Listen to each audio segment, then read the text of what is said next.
of the budget speech, the speech that we are all looking forward to hearing, the speech that has gathered us here today. And this would be a speech by His Excellency, the President of Uganda, with a delegated responsibility to the Minister for Finance. Thereafter, we shall have remarks by His Excellency, the President, and will adjourn starting with anthems in reverse order. And thereafter, we shall also have departures in reverse order. So I kindly ask that you take up your seats.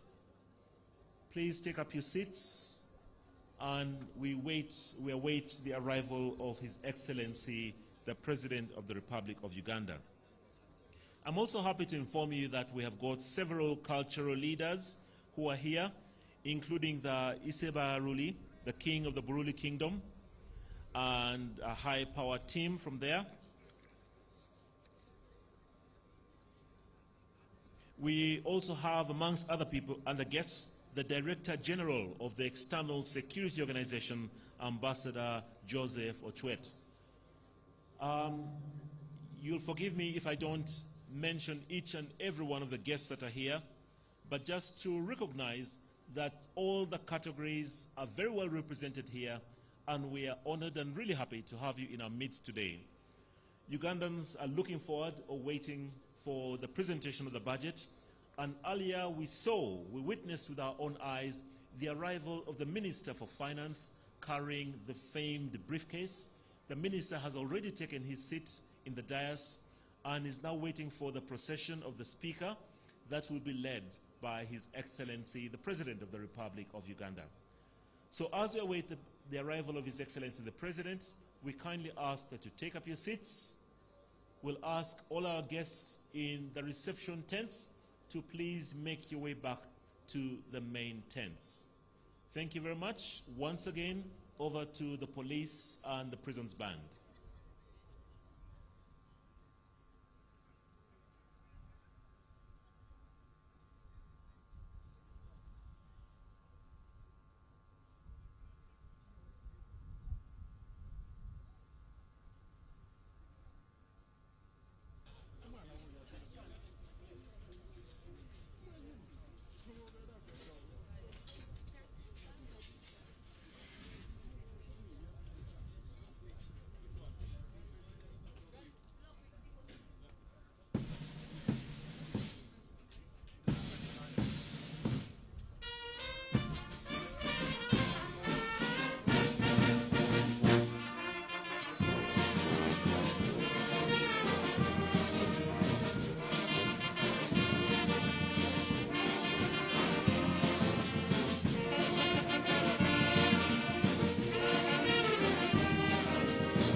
Thank you very much.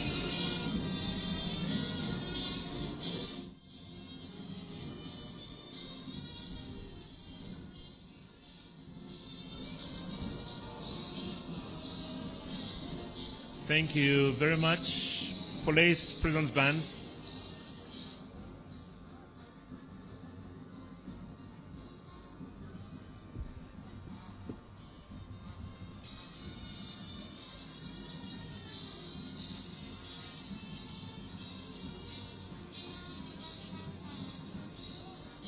To all our distinguished guests, I'm sure many of you will have noted the movements that are currently taking place.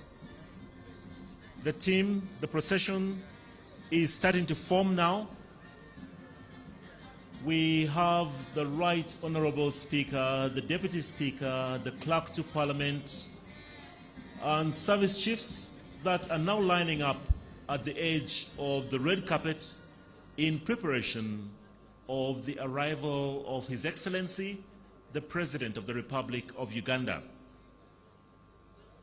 There's the team that is waiting to receive His Excellency the President is a very good indication that any minute now we shall be joined by His Excellency the President of the Republic of Uganda, who shall be coming to complete his constitutional duty in presenting a budget speech to Parliament. At this juncture, allow me to ask all our guests, all our invited guests, all our members of Parliament to please take your seats. Could I also ask that you occupy the free seats please occupy the free seats in front of you to allow for latecomers to sit at the back. To all our guests that are still in the reception area, all our guests in the reception tent, please make your way to the main tent. His Excellency the President is just about to arrive. I'm sure many of you can see all the indicators, all the signs now, especially that we have the first sweeper that has made its way onto the grounds here at Kololo ceremonial grounds. This is an indication that any minute now we shall witness the arrival of His Excellency the President of the Republic of Uganda. Once His Excellency the President arrives, he shall proceed to walk through the street guard that is mounted by officers and men of the Uganda Police Force. His Excellency the President has got one main duty today, and that is the presentation of the budget for the year 2024-2025.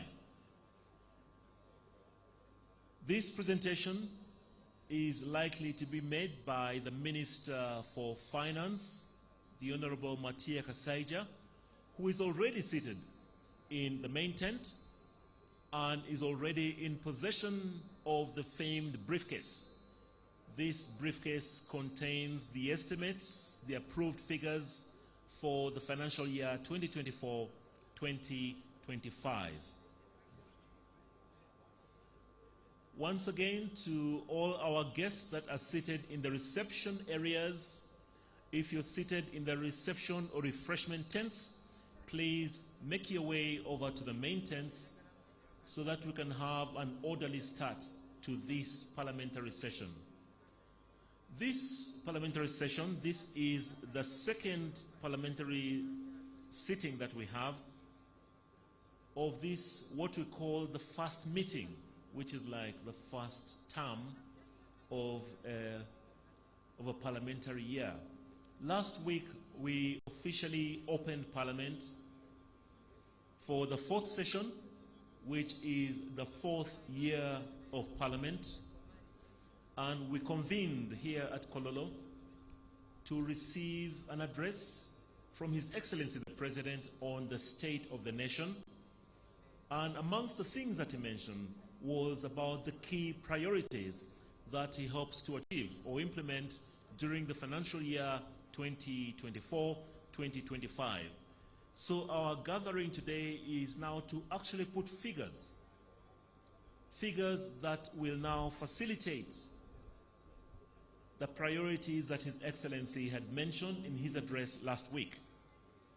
So once His Excellency comes through, we expect that he shall go through the street guard, be received by the receiving party, and then the Speaker's procession shall form, and we shall allow for His Excellency to sign the visitor's book before we can continue with the procession.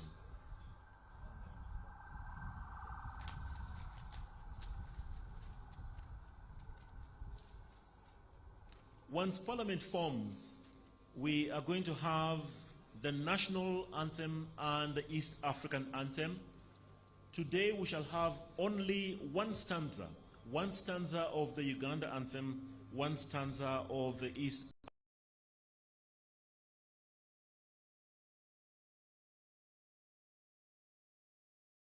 from the chair, and then the presentation of the budget speech by His Excellency the President.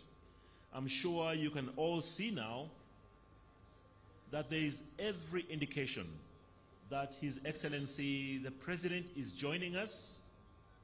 His motorcade has just entered the grounds, the Kololo ceremonial grounds, that for purposes of today are the precincts of Parliament. So His Excellency is on the grounds of Parliament today. The team that is to receive him is on hand waiting, and shortly His Excellency shall be received by the police with a respect of a street guard.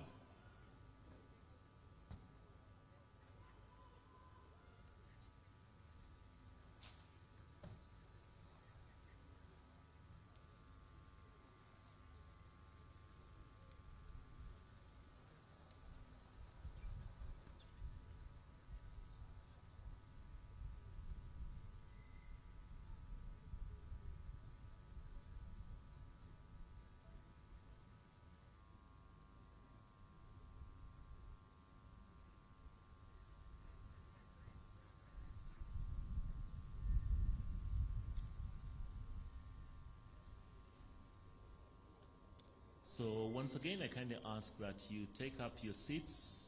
All our guests or members of Parliament, please take up your seats. If you could kindly occupy the seats to the front so that we shall limit visible movement.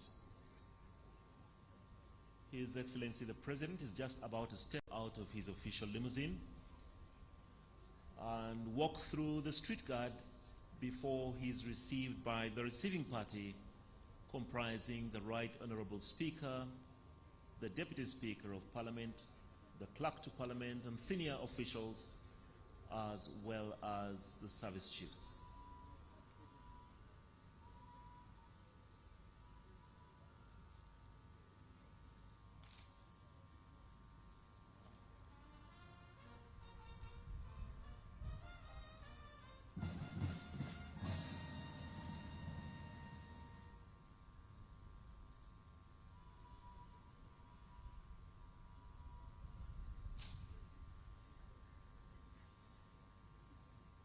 The bugles that you heard are from the Uganda Police Force, and that is in recognition of the arrival of His Excellency, the President of the Republic of Uganda, that is now making his way down through the street guard and coming to the edge of the red carpet, where he shall be received by the Right Honourable Speaker of Parliament and her entourage.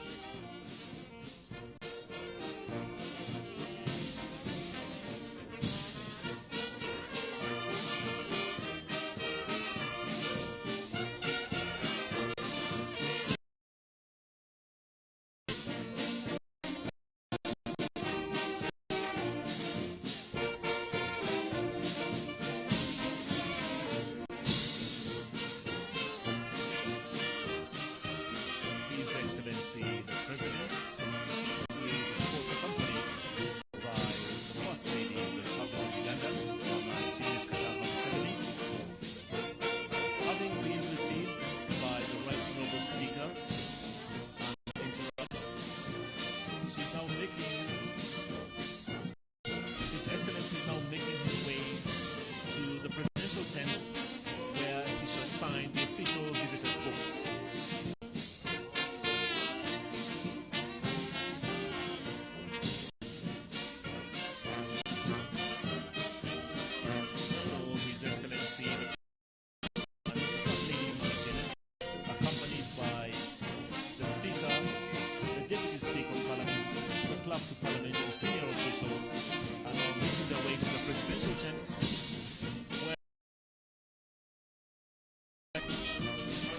The team shall then return and form the procession of Parliament, the procession of the Speaker.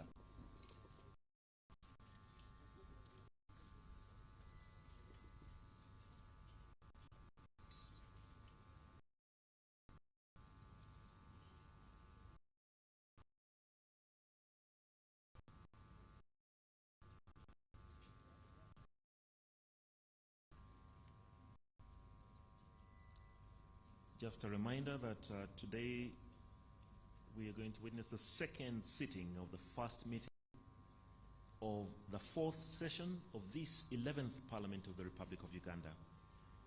Today, Thursday, the 13th of June, 2024, of the 2024-2025 budget speech to Parliament by His Excellency in a role that he will delegate to the Minister for Finance.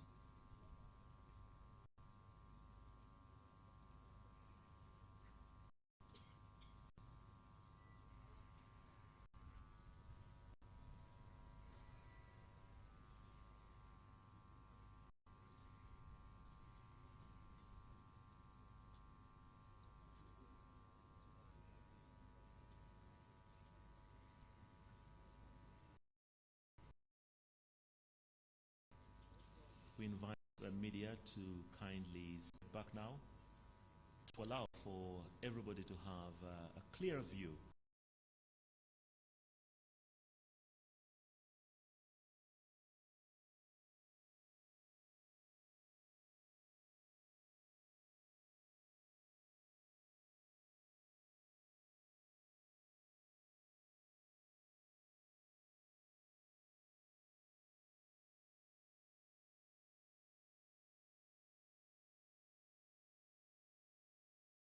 the three arms of government coming together once again of the presentation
So His Excellency the President has been properly received and he has signed the visitor's book, and Parliament is just about to commence with the procession of the Speaker.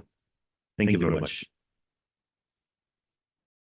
Honorable members, His Excellency the President and Madam Speaker.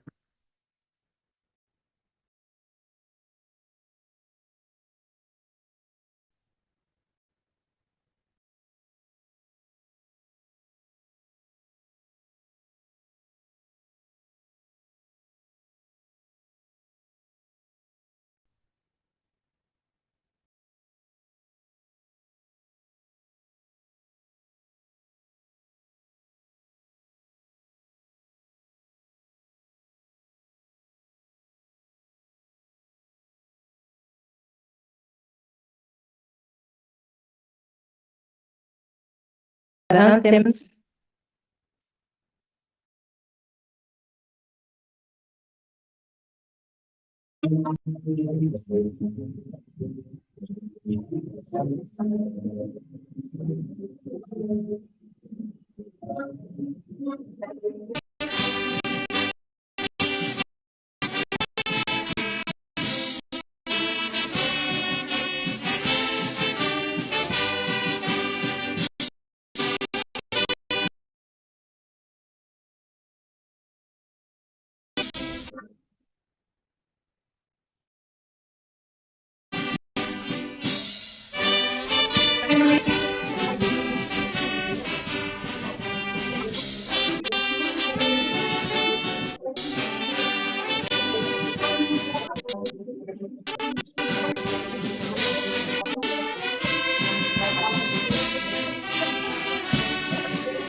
Prayers.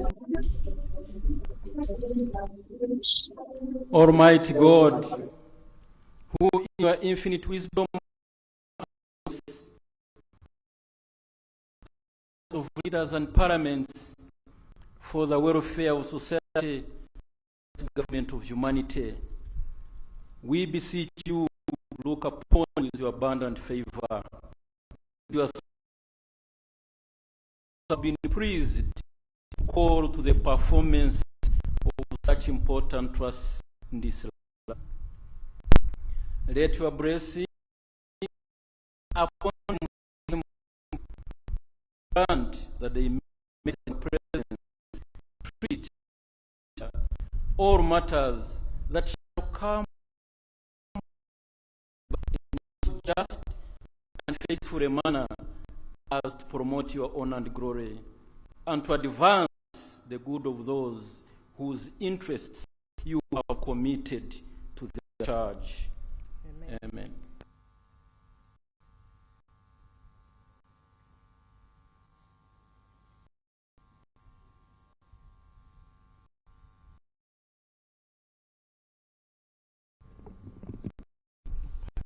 Proclamation by the Right Honourable Speaker of Parliament of Uganda.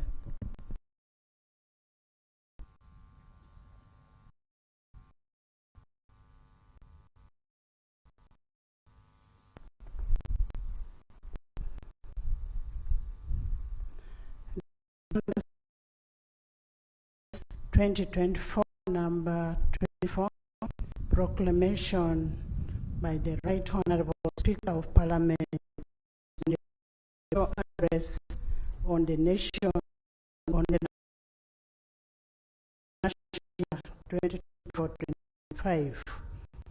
Whereas under Article 1012 of the Constitution of the Republic of Uganda, His Excellency the President of the Republic of Uganda may, in consultation with the Speaker, address Parliament from time to time on a matter of national importance. Aware that His Excellency the President of the Republic of Uganda, in accordance with the Article 1012, indicated to the Speaker of Parliament his intention to address Parliament and the nation on the national budget for financial year 2024-2025. Now, therefore, in accordance with the Rule 17.1 of the Rules of Procedure of Parliament, I hereby proclaim, 1, that Parliament shall sit at Kololo Ceremonial Grounds on Thursday, 13th June 2024 at 14 hours to receive the address of His Excellency, the President, on the national budget for financial year 2024-2025, and the Kololo Ceremonial Grounds to be the precincts of Parliament for the above-mentioned purpose. Given under my hand at Parliament House, Kampala, this 7th day of May 2024. Anita Annette Amon, Speaker of Parliament. Communication from the Chair.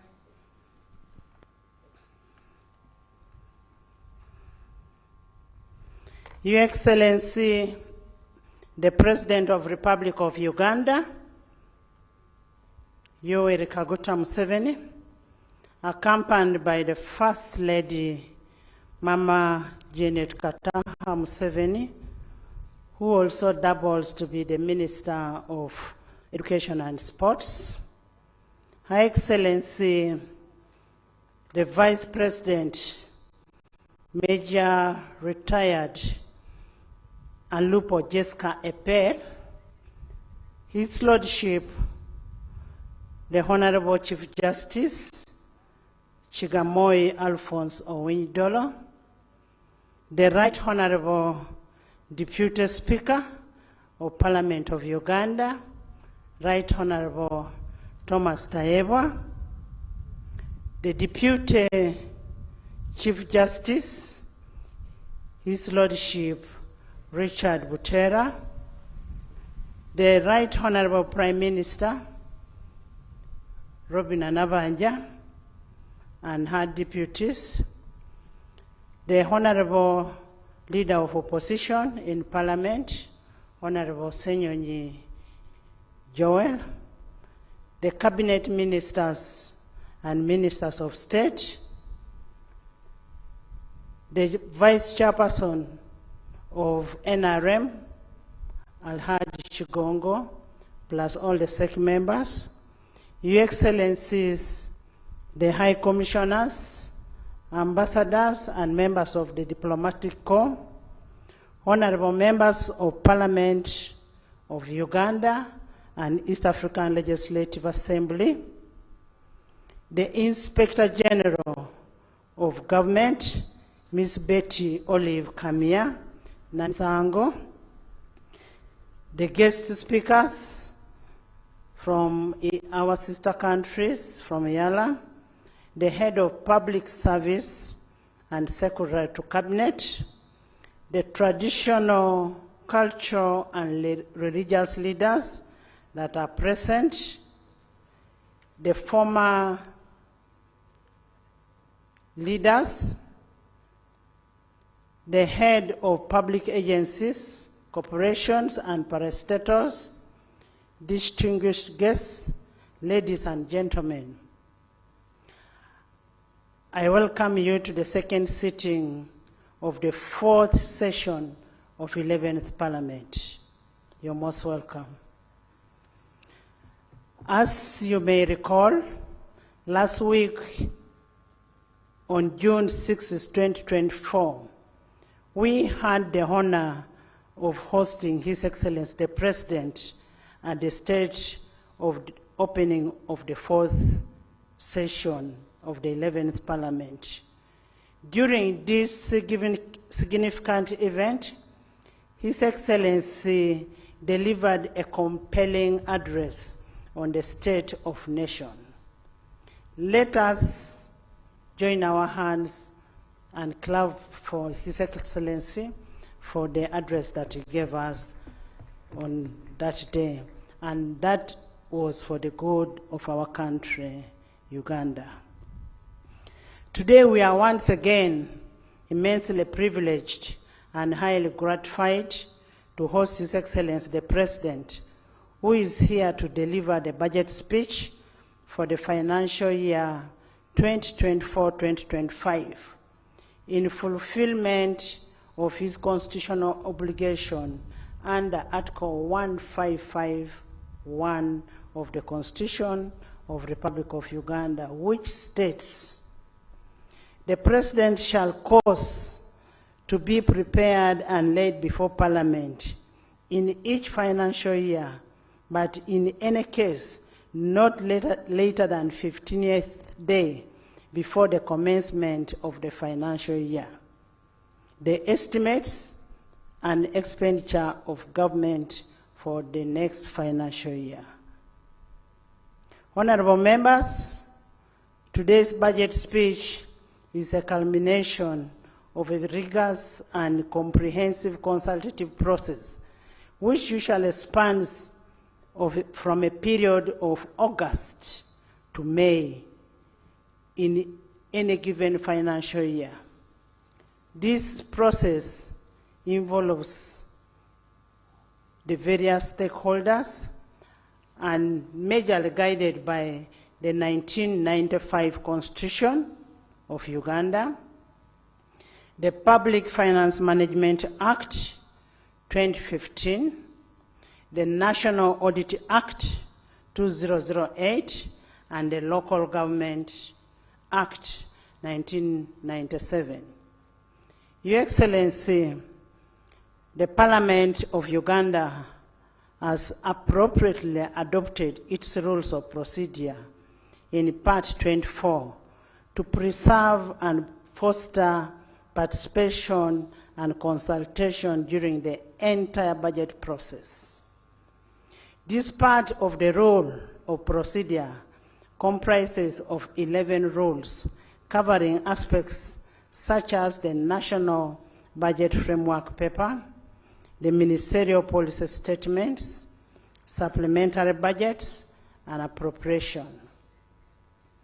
By so doing, Parliament is able to gather a wide range of perspectives, views, and opinions in shaping and informing the consideration of the national budget. In all this, legislature is guided by the principle that the national budget should reflect the shared values and priorities of our beloved nation and its people. Your Excellency, allow me briefly underscore some key milestones achieved by legislature during the budget consideration process. Pursuant to Section 9, 5 and 8 of the Public Finance Management Act and Rule 145 of the Rules of Procedure, the House approved the National Budget Framework Paper 2024-2025, 2028-2029 on 31st January 2023.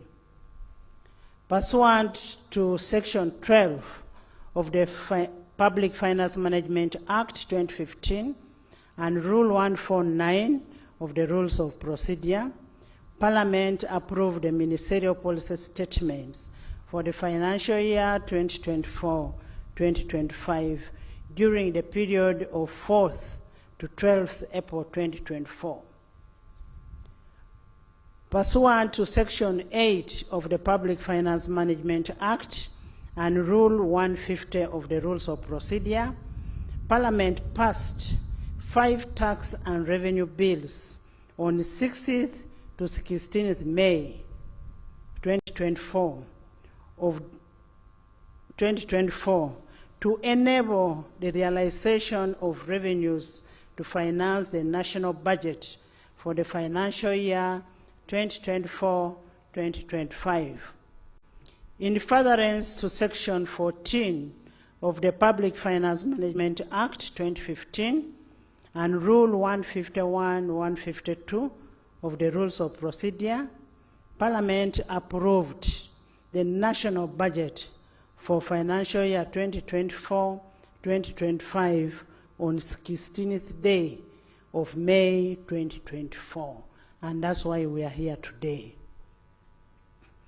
Your Excellency, we want to take this opportunity to commend the members for their dedication through the budget process in ensuring that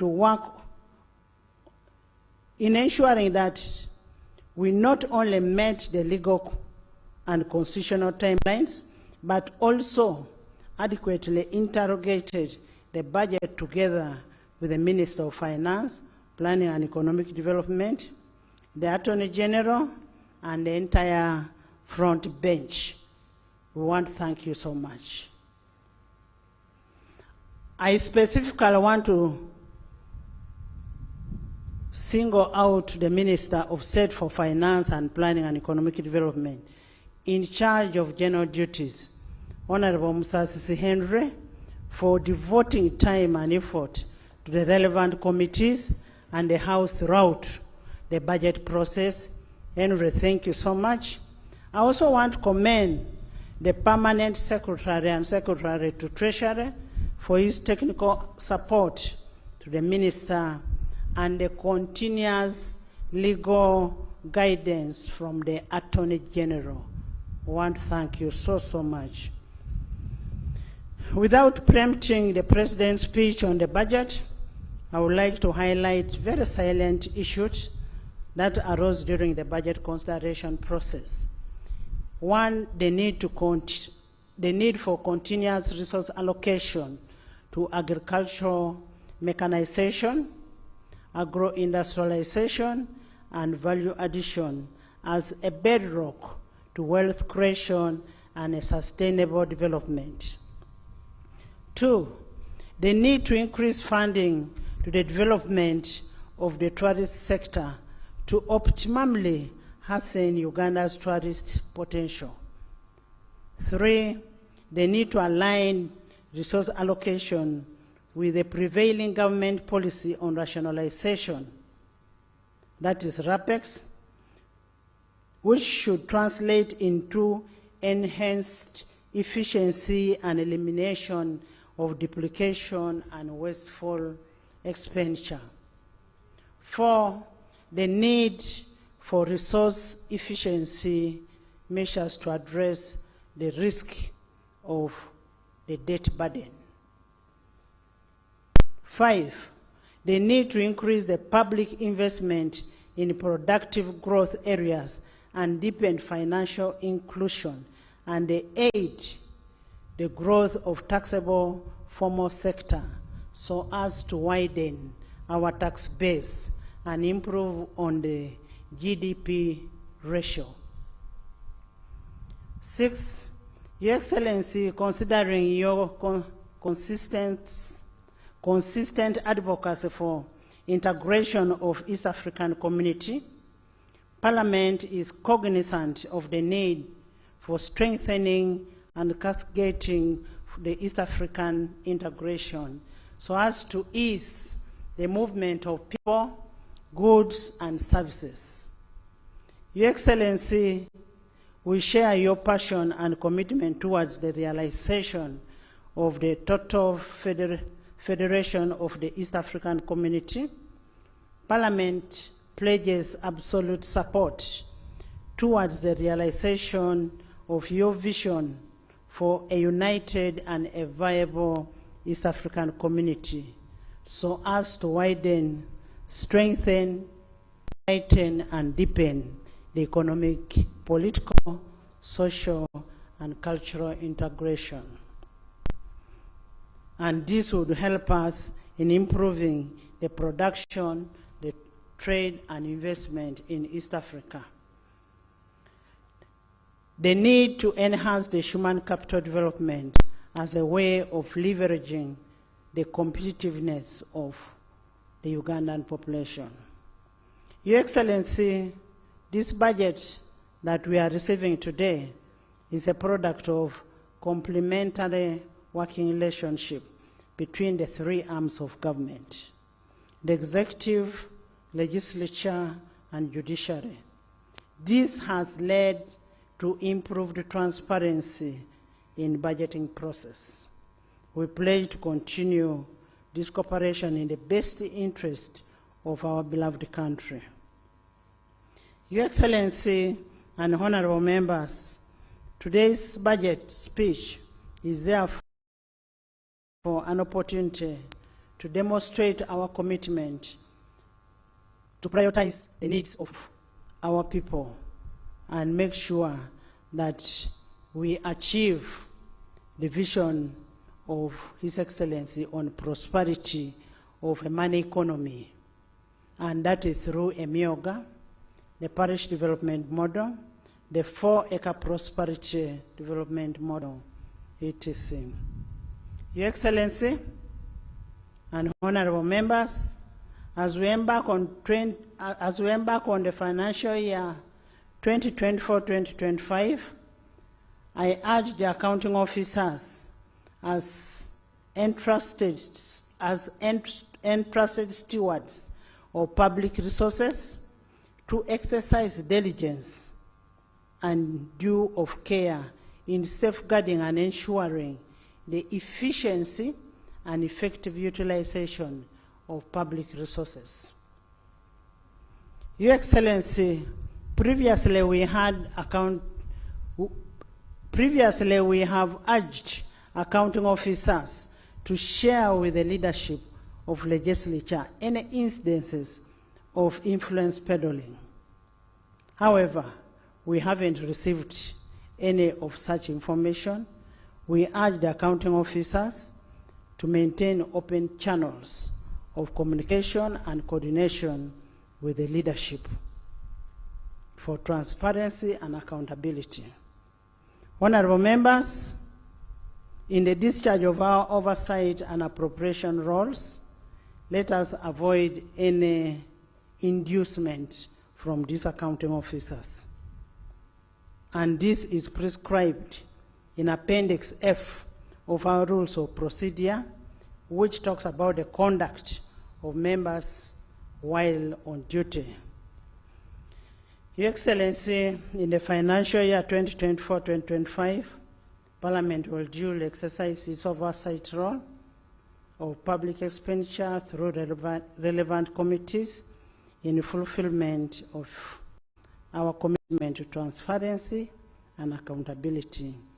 Lastly, but not least, Your Excellency would like to thank you so much for according us an opportunity, especially for members who went and visited Gomba, Sembabule, and Kisosi on the 4-acre development model for prosperity, and this visit was an eye-opener for a practical transformation of the household economy.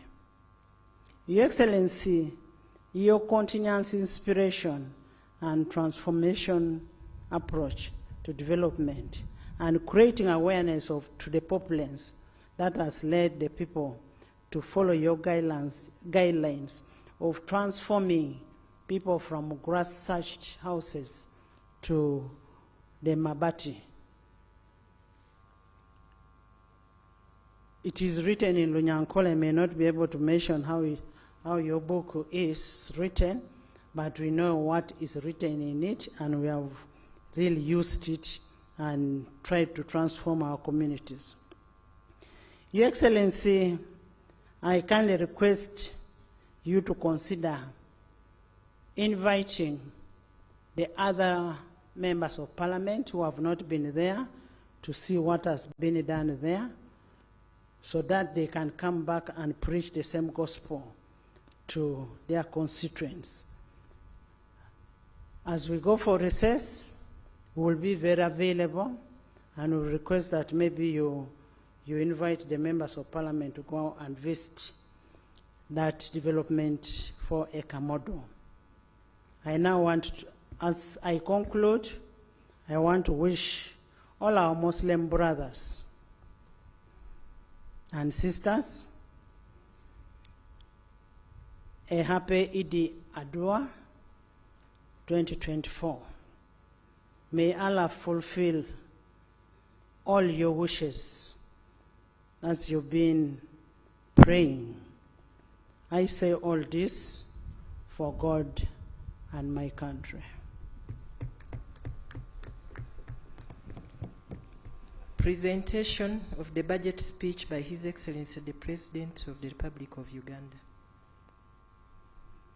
Honorable members, I have been duly notified that the Minister of Planning and Economic Development will deliver the speech on behalf of His Excellency the President, who is the Chief Minister of Finance. The President will then, after delivery of the speech, make his brief remarks on the budget of this financial year. I now take this opportunity to invite Honorable Kasaija, the Minister of Finance, Planning and Economic Development, to deliver their speech on behalf of the President. Most welcome.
Your Excellency,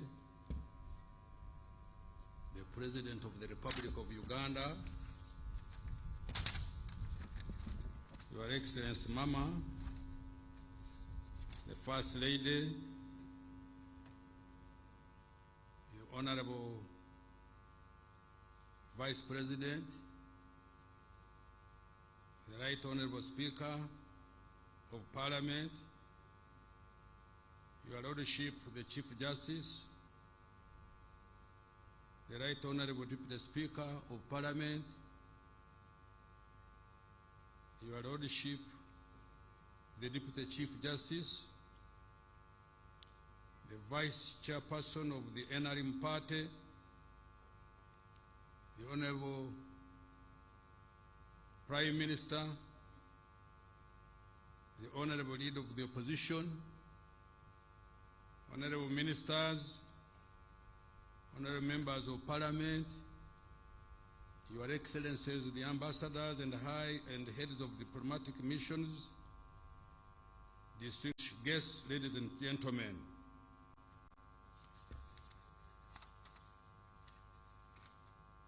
All protocol observed. Madam Speaker,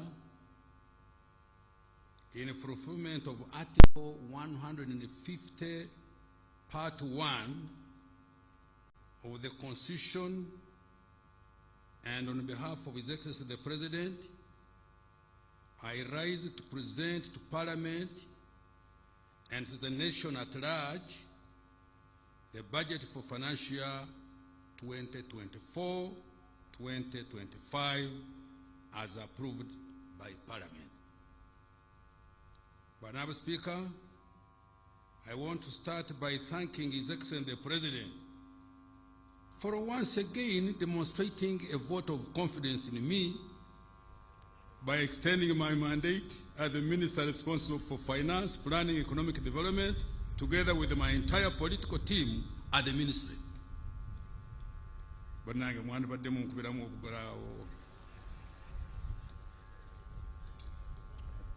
Madam Speaker, I congratulate the President for successfully hosting the 19th Summit of the Non-Aligned Movement and the 3rd South Summit of the G7 plus China, and assuming the chairmanship of both in January 2024.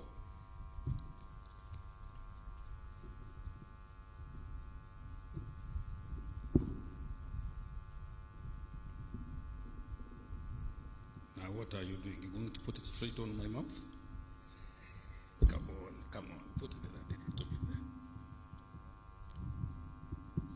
Madam Speaker, according to the 2024 annual investment meeting held in Abu Dhabi, United Arab Emirates, Uganda is now the best investment destination in Africa. Let me repeat this.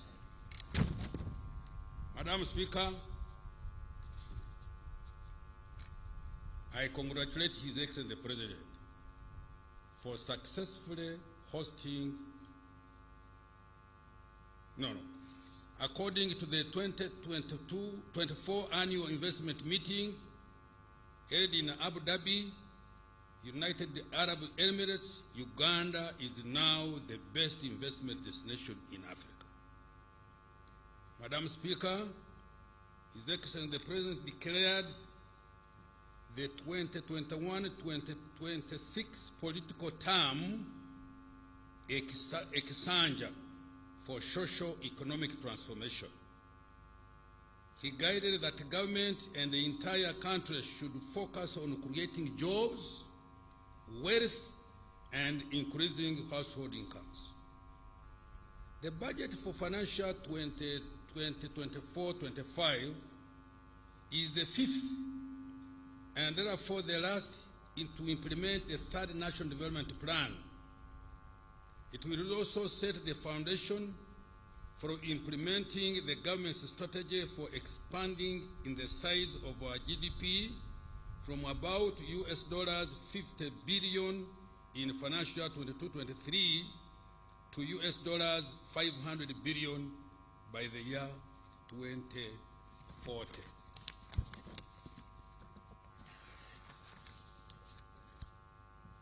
In order to consolidate the gains so far achieved, the theme for the coming financial year has been maintained as of the expanding and broadening services, digital transformation, and market access. Madam Speaker, in this speech, I will, 1, account to Parliament and the people of Uganda for the commitments that the government made for the financial year 2023 to an outlook for the medium-term economic performance. 3, the medium-term priorities and strategies for growing the economy tenfold starting with financial year 24-25, and 4, present the financing strategy for the financial year 2024-25 budget. Recent economic performance. Madam Speaker, I'm pleased to report that Uganda's economy has fully recovered from various internal and external shocks that impacted performance in the past 4 years. GDP is projected to grow by 6% this financial year 23-24 compared to 5.3% in financial year 22-23. This year's growth of 6% is even more impressive when compared to sub-Saharan Africa's average of 3.8% and the global average of 2.9% projected for the year 2024.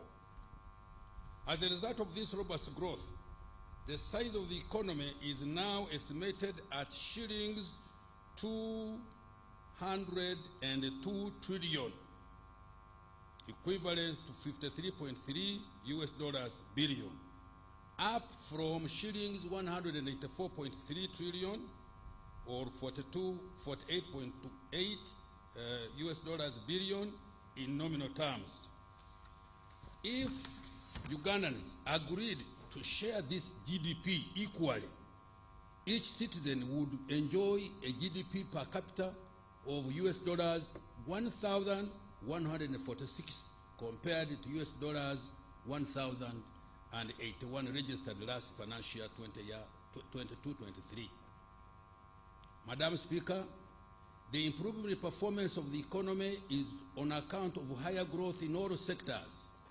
Services, agriculture, industry are estimated to grow at 6.6%, 5.1%, and 5.8% respectively in financial year 23-24.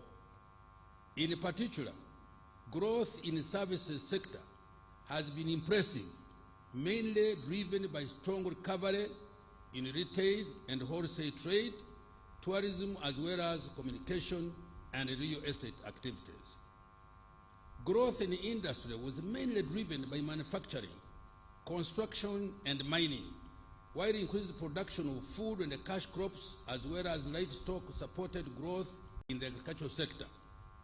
Agriculture's performance estimated to have expanded at 5.1% this year compared to 4.5% registered in financial 22-23 is attributed to the streamlined implementation of the parish development model and fairly good weather conditions. Other factors which supported strong economic growth include: 1, low inflation and relatively stable exchange rate, which have allowed good investment planning and supported export competitiveness. 2, increased investments in the oil and the gas sector related projects supported by the foreign direct investment. 3, higher external demand for Uganda's products, including agricultural and industrial products.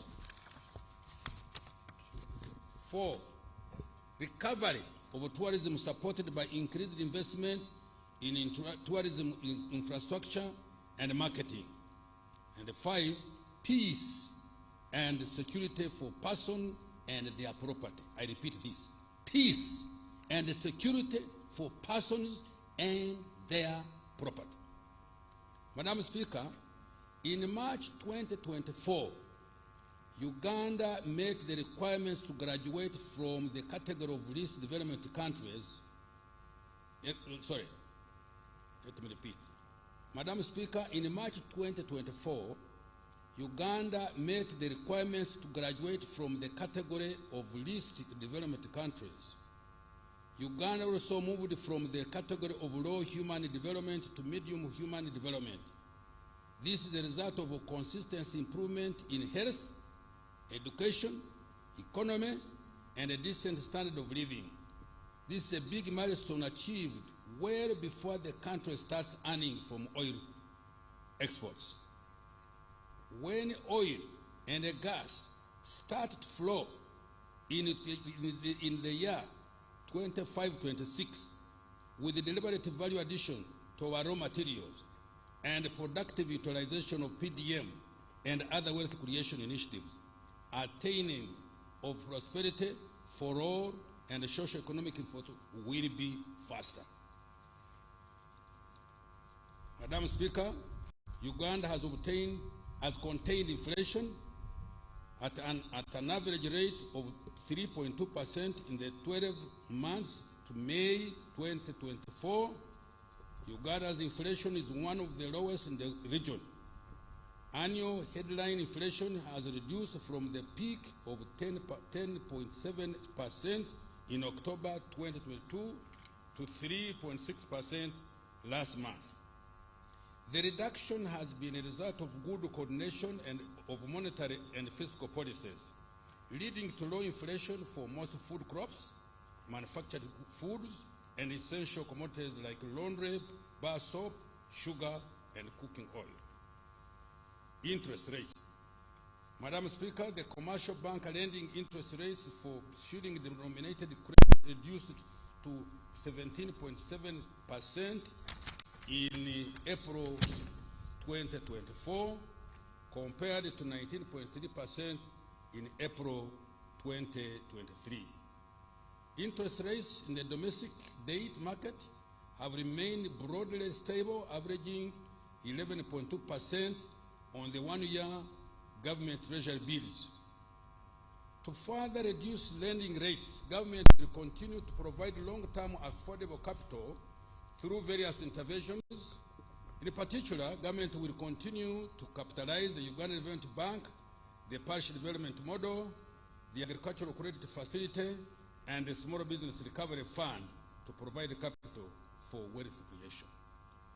Government is also continuing with the capitalization of the Emyoga Fund to support micro enterprises, as well as the presidential skilling and industrial hubs for the youth. Grants will also be extended to women in business through the Generating Growth Opportunity and Productivity for Women Enterprise, which we abbreviate as GROW project. For exporters of manufactured products who face working capital challenges, the the investment for industrial transformation and employment, which we call Invite, that fund, worth of US dollars 210 million, which is shillings 800 billion, is going to kick off next financial year.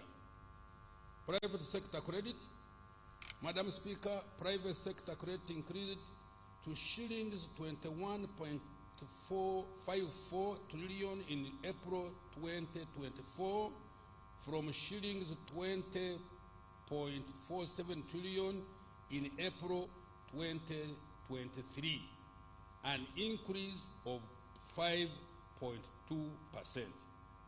There has also been a slight increase in the share of credit going to productive areas of the economy. For example, the share of credit going to the agriculture increased slightly to 11.3% by April 2024 compared to 11.1% by April 2023, while the share of credit to manufacturing remained the same at 13.4%. Exchange rate. Madam Speaker, despite the depreciation pressure on the shilling since the beginning of this year, the value of our currency has remained largely stable against key global currencies. Between May 2023 and May 2024, the official exchange rate against the US dollar has averaged shillings 3,771. The depreciation pressure on the account of exit of some of the offshore investors searching for more attractive interest rates offered on government papers in competing markets has been contained thanks for our good export performance and foreign direct investment inflows. External trade. Madam Speaker, government's export promotion strategy has continued to produce positive results. During the year ending April 2024, Uganda's exports increased by US dollars 2.534 billion to US dollars 7.71 billion compared to US dollars 4.938 billion in April 2023, representing a 34% growth.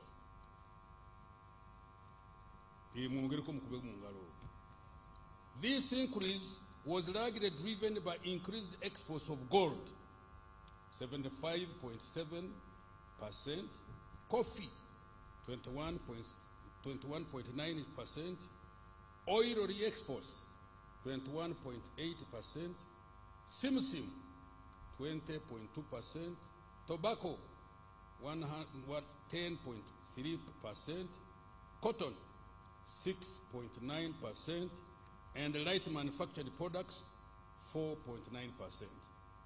The major destination of our exports are the East African Community countries, which account for 29%. Then we go to COMESA, 29%. Then we go to Middle East, 24%, and to Asia, for 20%. Madam Speaker, efforts to increase the value addition to exports have continued to yield positive results.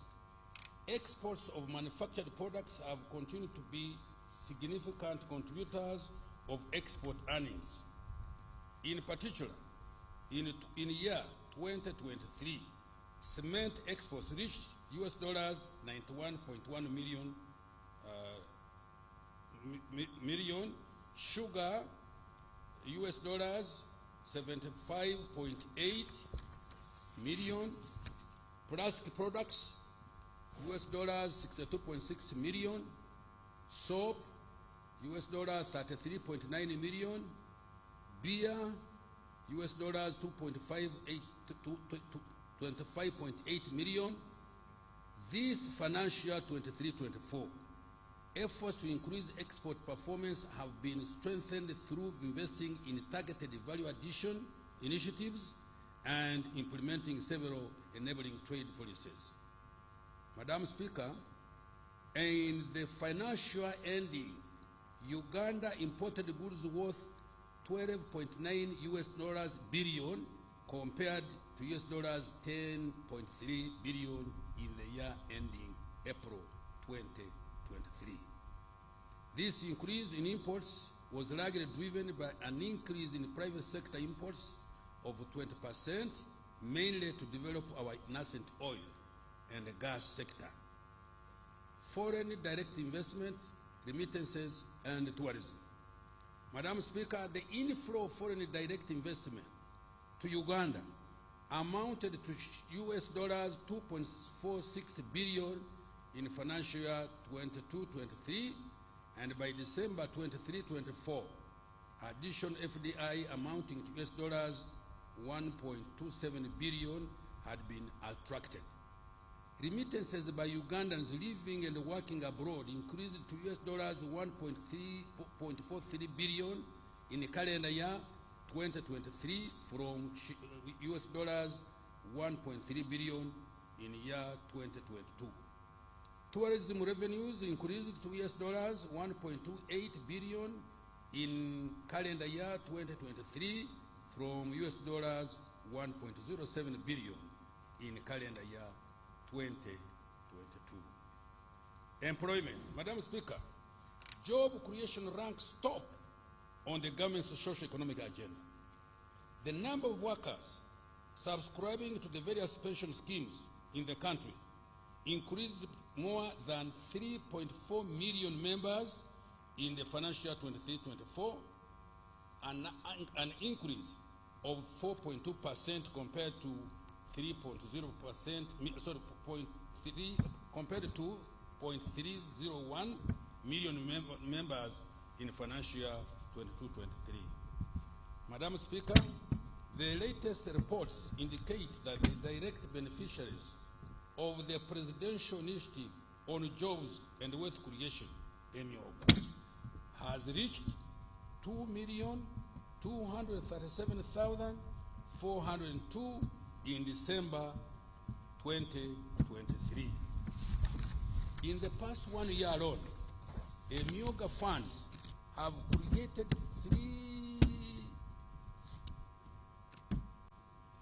378,640 new direct jobs.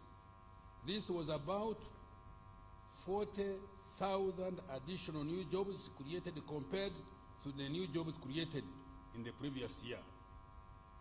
On the other front, so far, 1.165 million households have received PDM funds worth $1.126 trillion as of May 2024, and estimated to create about 2.5 million jobs.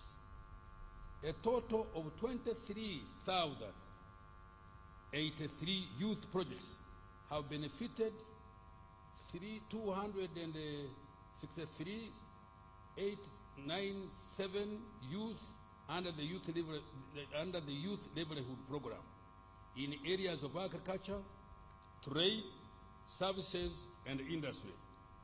This has created over 1,250,000 indirect jobs. Similarly, the National Special Grant for Persons with Disabilities is supporting 6,282 enterprises, benefiting 49,372 persons with disabilities. Madam Speaker, government is also going to create more formal jobs and related livelihoods through a number of project-funded interventions. Notable among these are the GROW and INVITE projects. The GROW program is expected to directly benefit over 80,000 female-owned enterprises, 280,000 female entrepreneurs, and 1.6 million indirect beneficiaries. Another 200,000 new jobs are expected to be created from new investments through the INVITE project. Fiscal performance, Madam Speaker, as a result of our fiscal consolidation agenda, which is intended to enhance revenue collection, limit borrowing for only critical and strategic investments, and control government expenditure. Government's fiscal deficit has reduced to 4.5% of GDP this financial year from 5.5% of GDP last year. Madam Speaker, the projected domestic revenue outturn for financial year 22-24 is shillings 27.725 trillion against the target of shillings 29.672 trillion, leading to a revenue shortfall of over 1.9 trillion. The Uganda Revenue Authority is working hard in the remaining days to reduce this shortfall.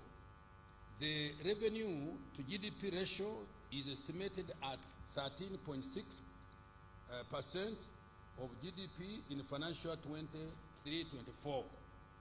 Domestic revenue for financial year 24-25 is projected to amount to shillings 31.982 trillion, equivalent to 14.2% of our GDP.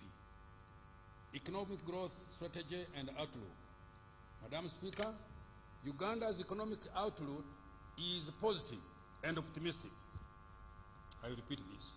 Madam Speaker, Uganda's economic outlook is positive and optimistic. The economy has remained resilient and has fully recovered from a myriad of internal and external shocks. Next financial year, the economy is projected to get back to Uganda's steady state growth potential of between 6.4% and 7%, and double digit over the next 5 years. We are there. It is projected that next financial year, 2024-25, Uganda's GDP will further expand to shillings 225.5 trillion, which is equivalent to $60 billion. These numbers exclude the anticipated oil and gas revenues, as well as the planned interventions to grow the economy tenfold. We shall update the projections in the medium term. Madam Speaker, this growth will be driven by, 1, increasing the oil and gas activities as we move towards the first oil production in financial year 25-26. 2, growth in exports supported by increase in regional trade in the East African Community and COMESA, intra-Africa trade, and harnessing existing and new trading partners in the Middle East and Asia. 3, increase in tourism activities supported by investment in tourism infrastructure, branding and marketing, and effective implementation of the meetings, incentives, conferences, and events program. It is that program. Agro-industrialization and light manufacturing supported by access to affordable credit through Uganda Development Bank, investments supported through Uganda Development Corporation, UDC, the Parish Development Model, Small Business Recovery Fund, MIOGA, the Presidential Industrial Hubs for Youth Entrepreneurs, and programs to support exporters, as well as growth and productivity of women enterprises. Private investment growth supported by foreign direct investment, remittances, and stable macroeconomic investment.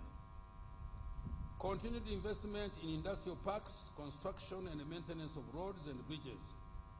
And finally, rehabilitation of the meter gauge railway and the commencement of the standard gauge railway, expansion of ICT infrastructure, and provision of reliable and affordable electricity.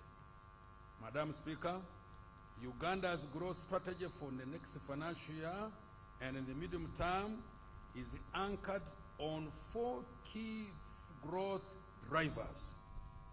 1, agro-industrialization. 2, tourism development. 3, mineral development including oil and gas. 4, science, technology, and innovation. These are the anchor sectors that are going to propel Uganda to a $500 billion economy in the next 1.5 decades. Madam Speaker, our growth prospects face some risks that we needed to be mitigated. Let me repeat. Our growth prospects face some risks that we need to be mitigated. These include 1, climate change affecting agricultural production and infrastructure. We have just been seeing this a couple of months back. 2, regional and global geopolitical tensions. That one I will not comment. You all know. 3, high interest rates which constrain access to affordable debt. And 4, fluctuations in global commodity prices. To minimize the effects of these risks, government is implementing climate change adaptation measures, exploring cheaper sources of financing, including climate finance, and ensuring frugality in government expenditure. I repeat this, and ensuring frugality in government expenditure. Now I want to account for financial 23-24 and the priorities for financial that we are talking about. Madam Speaker, in the national budget for the financial we are ending, 23-24, that I presented here on June 15th last year, government made a number of commitments intended to deliver on NDP3 priorities, as well as promises we made to the people of Uganda under the NRM manifesto for 21-26. In this section, I provide accountability for what government has achieved so far and what it intends to do to ensure that commitments to the citizens are to a large extent fulfilled. Madam Speaker, I will start with what we have achieved by investing in the people of Uganda through prioritization of healthcare, education, water, sanitation, and hygiene.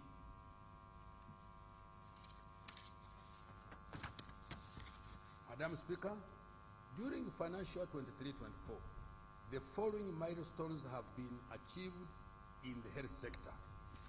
1, government commenced the construction of the East African Center of Excellence for cardiovascular care. Thank you. At the Uganda Heart Institute, located in Naguru, and fast-tracking the completion of the East African Center of Excellence for Oncology in Kampala and associated regional centers in Gulu, Mbarara, Arua, and Mbale.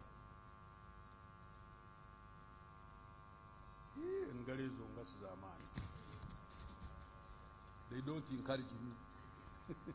Under the Uganda Intergovernmental Fiscal Transfer Program, 371 health center tools were planned for construction and upgrade to Health Center 3 status.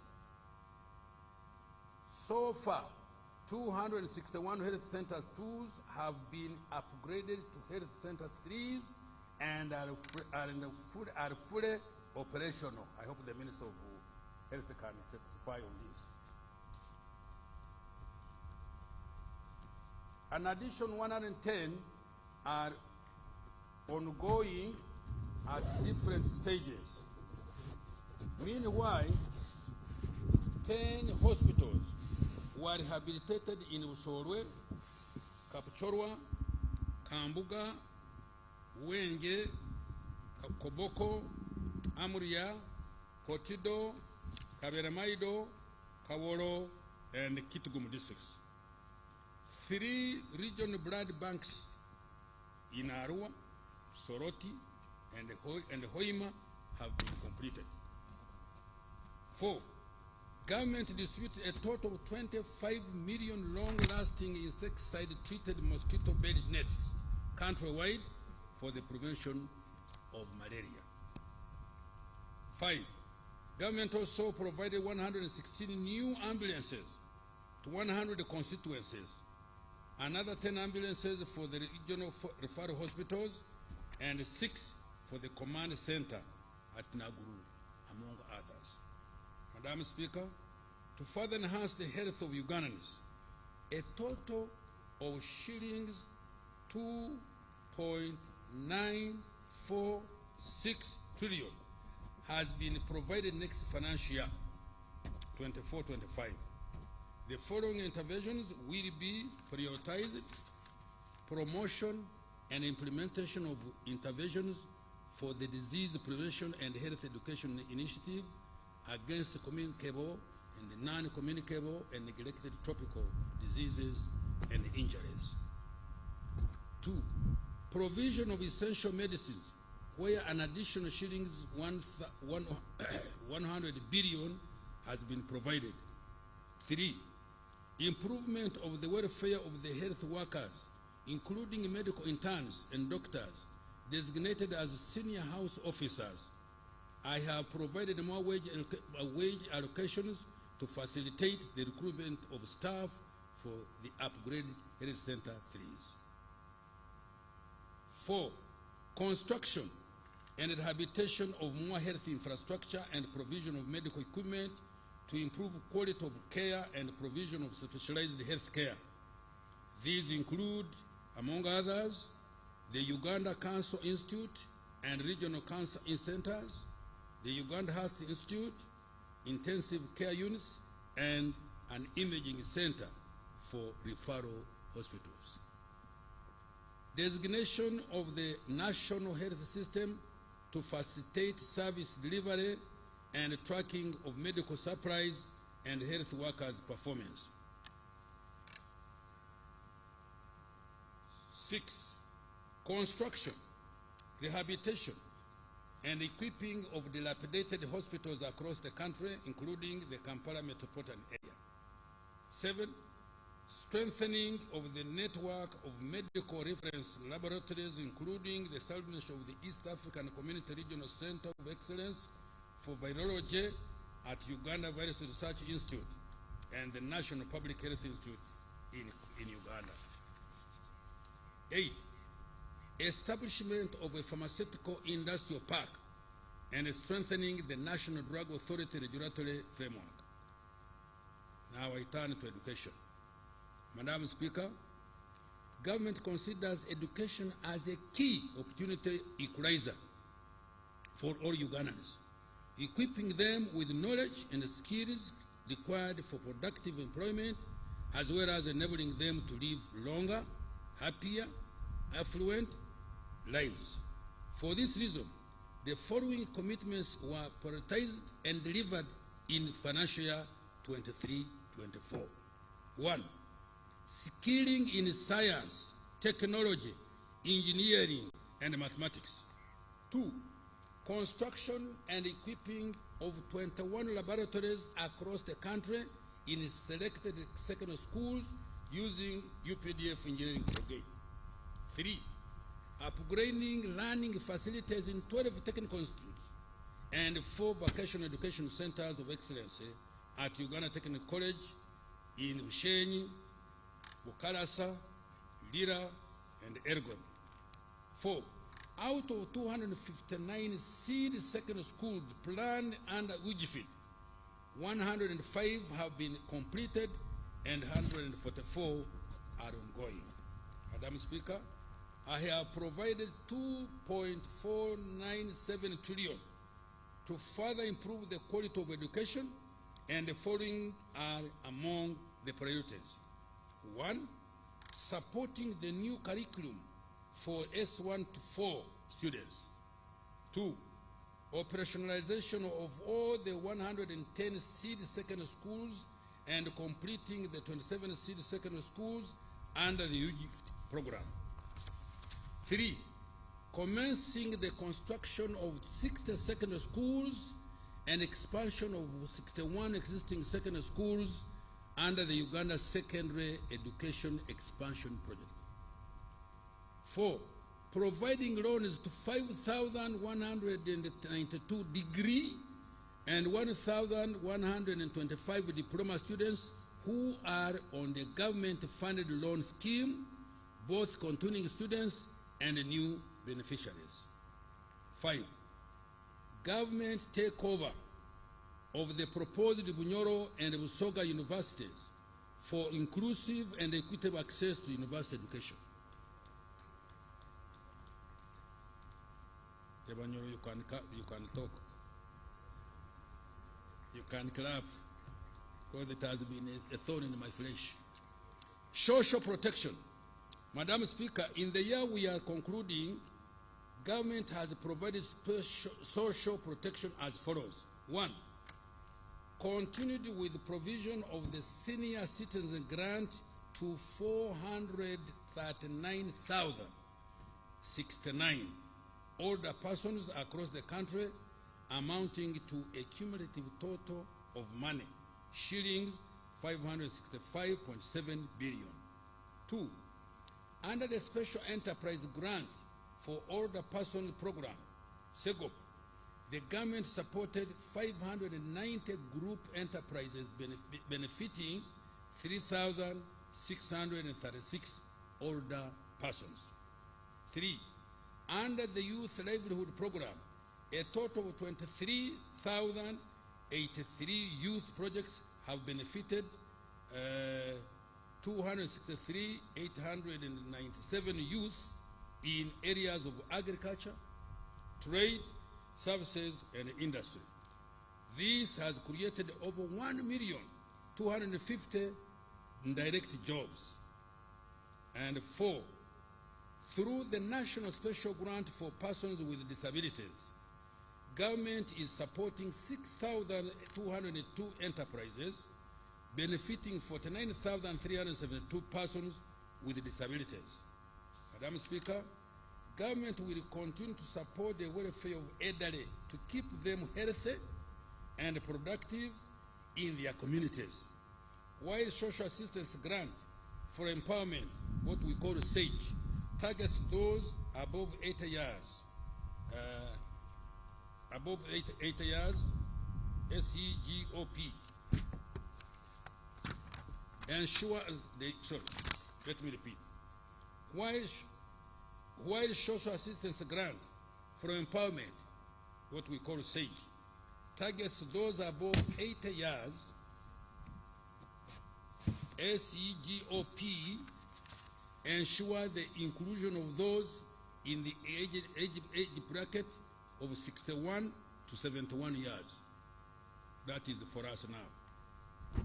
Government will also continue to support the youth and the women beneficiary groups using recovery funds from the Youth Livelihood Program and the Uganda Women's Enterprise Program.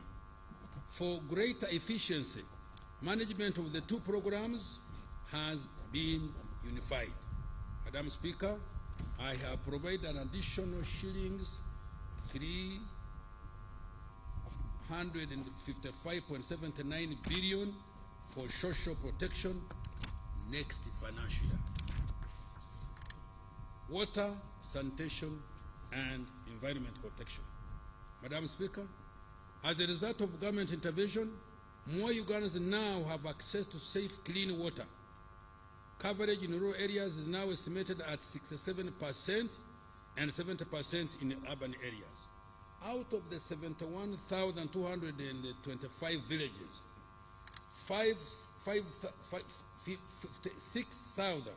6,617 villages have been served with at least one safe water source. In financial 24-25, clean water coverage will increase to 70% and 85% in rural and urban areas respectively. In the rural areas, the target is to reduce the distance to the nearest source of clean and safe water for human and animal consumption to less than 1 kilometer, while in urban areas to less than 500 meters. The following are among the priorities we have budgeted for for the next financial year. 1. Construction of 52 large solar-powered water supply systems in 19 districts that are currently at less than 50% water coverage.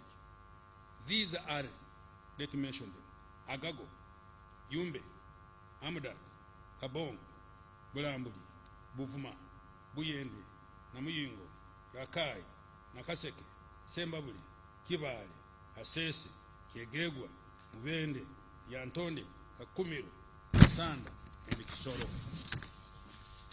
Construction of another 15 solar-powered water supply systems in the rural growth centers of Wentulege, Bugwara, Kabamba, Chikora, Tuitanzige, Lugara.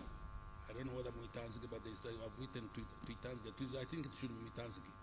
Lugara, Kitenga,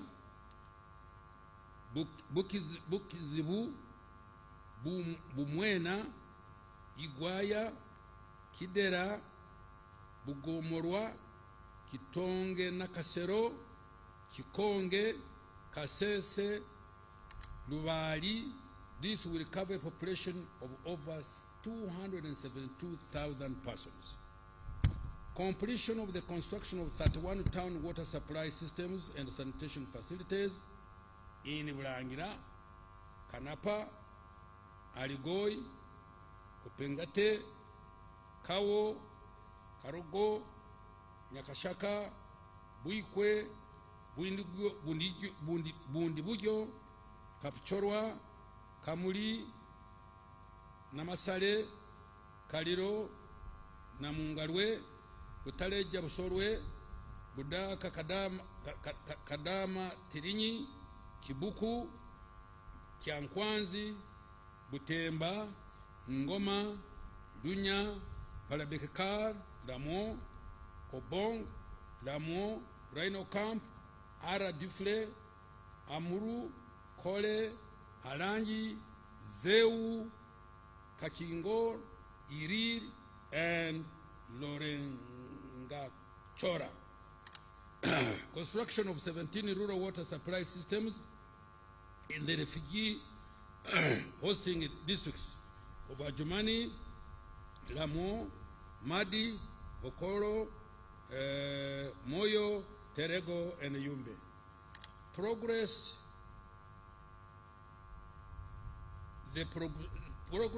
The construction of 26 water supply systems at various stages in Manafa, now at 80%, Mukura 40%, Kidera 40%,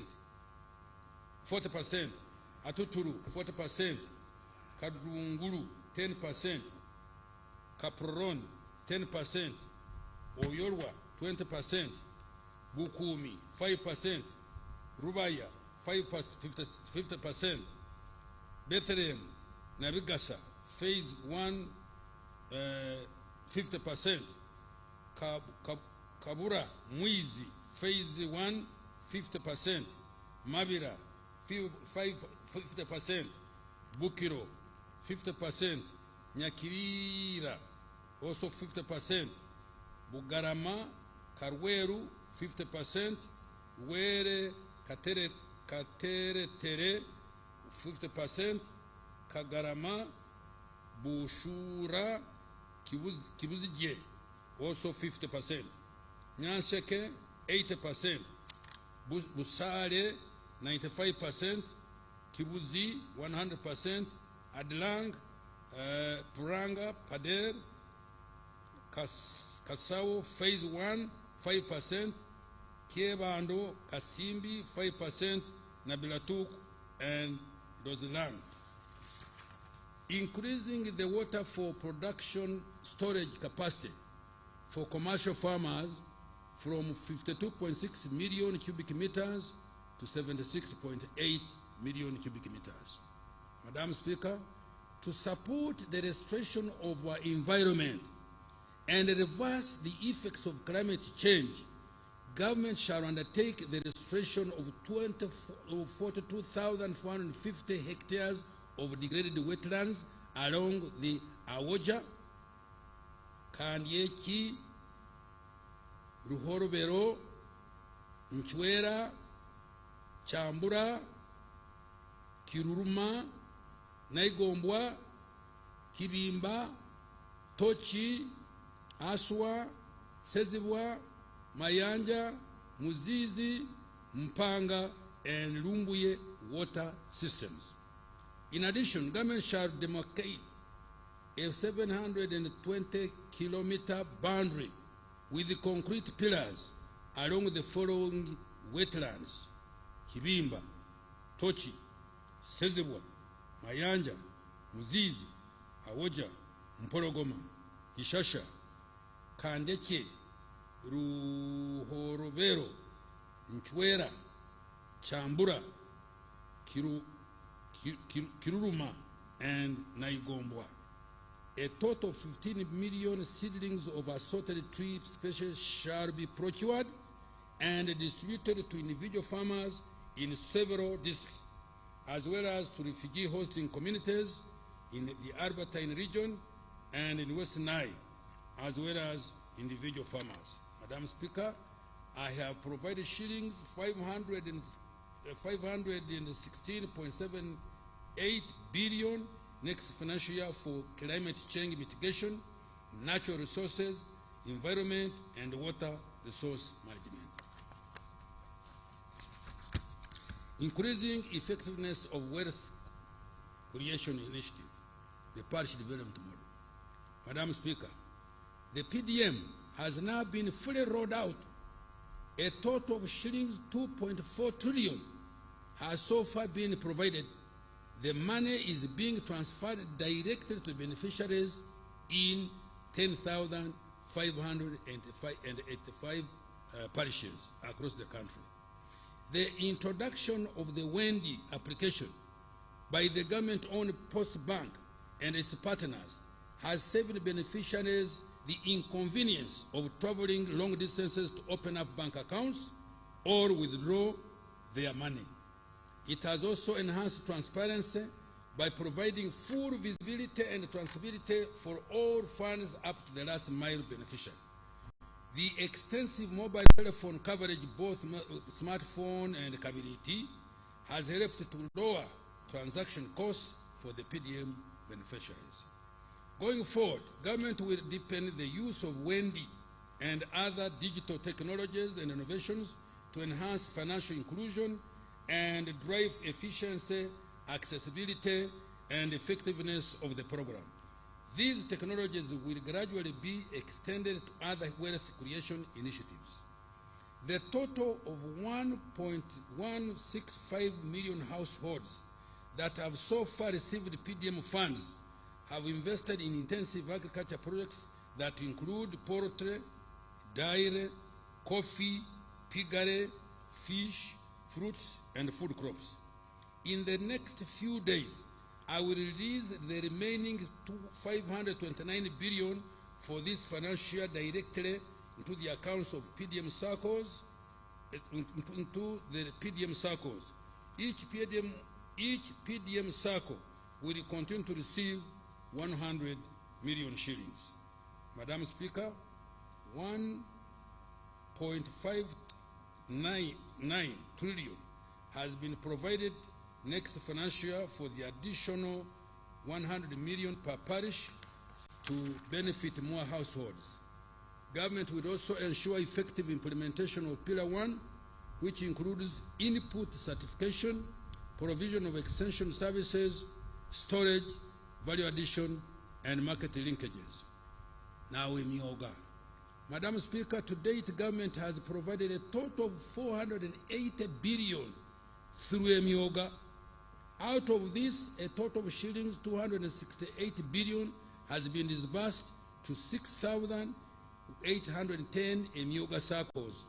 The beneficiaries have been able to save 85 billion to further grow their circle funds. As a result, 607,636 individuals across the country have benefited from Emyoga funds, and shillings 80.28 billion has been recovered from the first round beneficiaries and is being advanced to others. We should clap for my colleague Kasoro.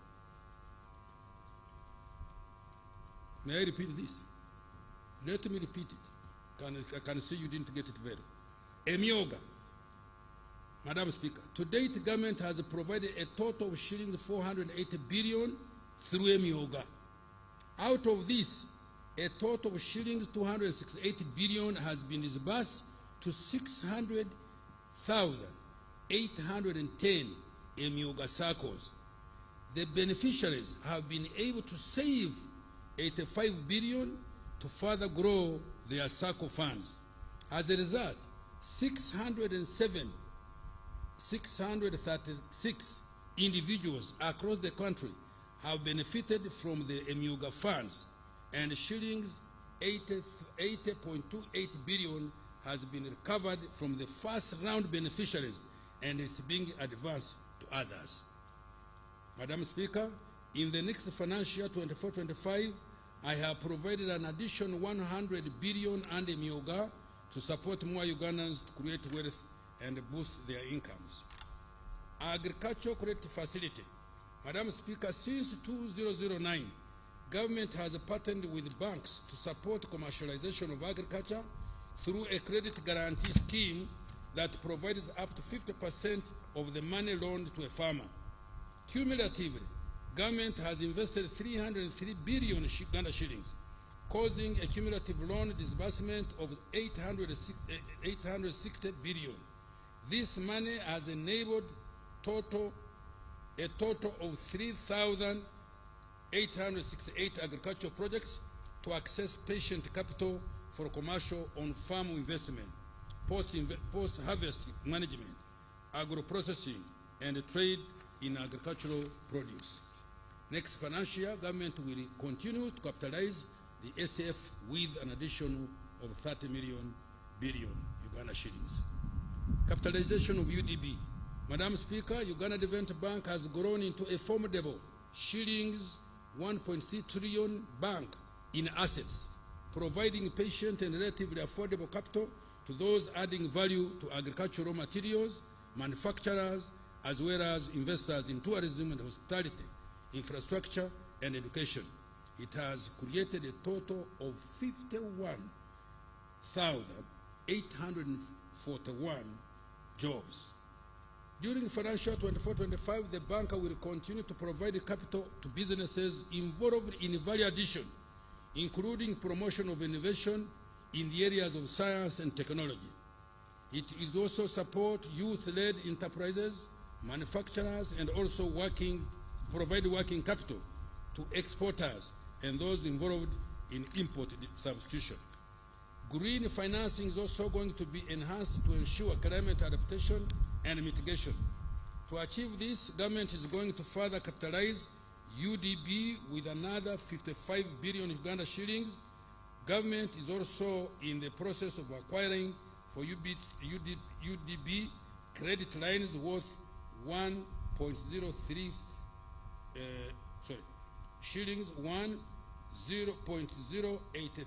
trillion to lend more to wealth creators.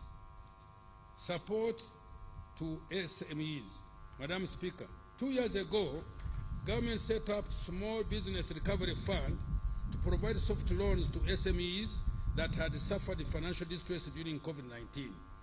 Government provided 100 billion shillings to be equally matched by banks to extend credit to the target beneficiaries at 10% interest rate. At a disbursement of 18.4 billion so far, supporting 1,454 businesses. Uptake of this fund has been low. Next financial government and the Bank of Uganda are going to relax the requirements to ensure increased uptake of the SBF, to uptake the SBRF to support small and medium enterprise growth. Invite and Growth Program.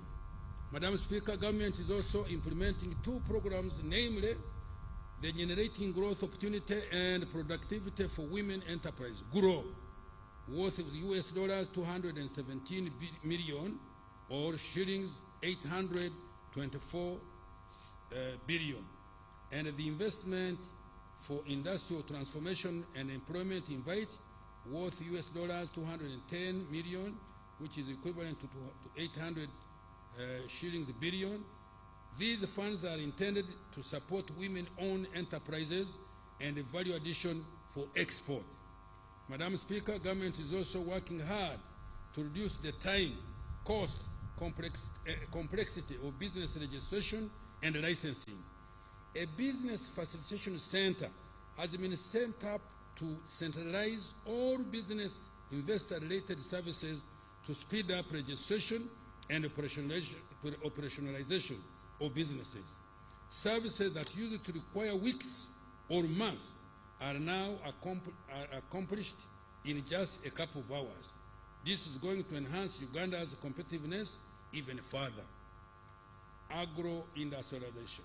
Madam Speaker, government is committed to commercializing agriculture to enhance production and productivity and improve competitiveness of agricultural products in both regional and international markets. The following are some of the key milestones achieved during this financial year in the area of agro-industrialization. 1, establishment of an infra-safe facility at Namulongo to help in the management of aflatoxins in cereals and nuts. 2, construction of the local anti-tick vaccine manufacturing facility also at Namulonge to produce vaccines against tick-borne diseases.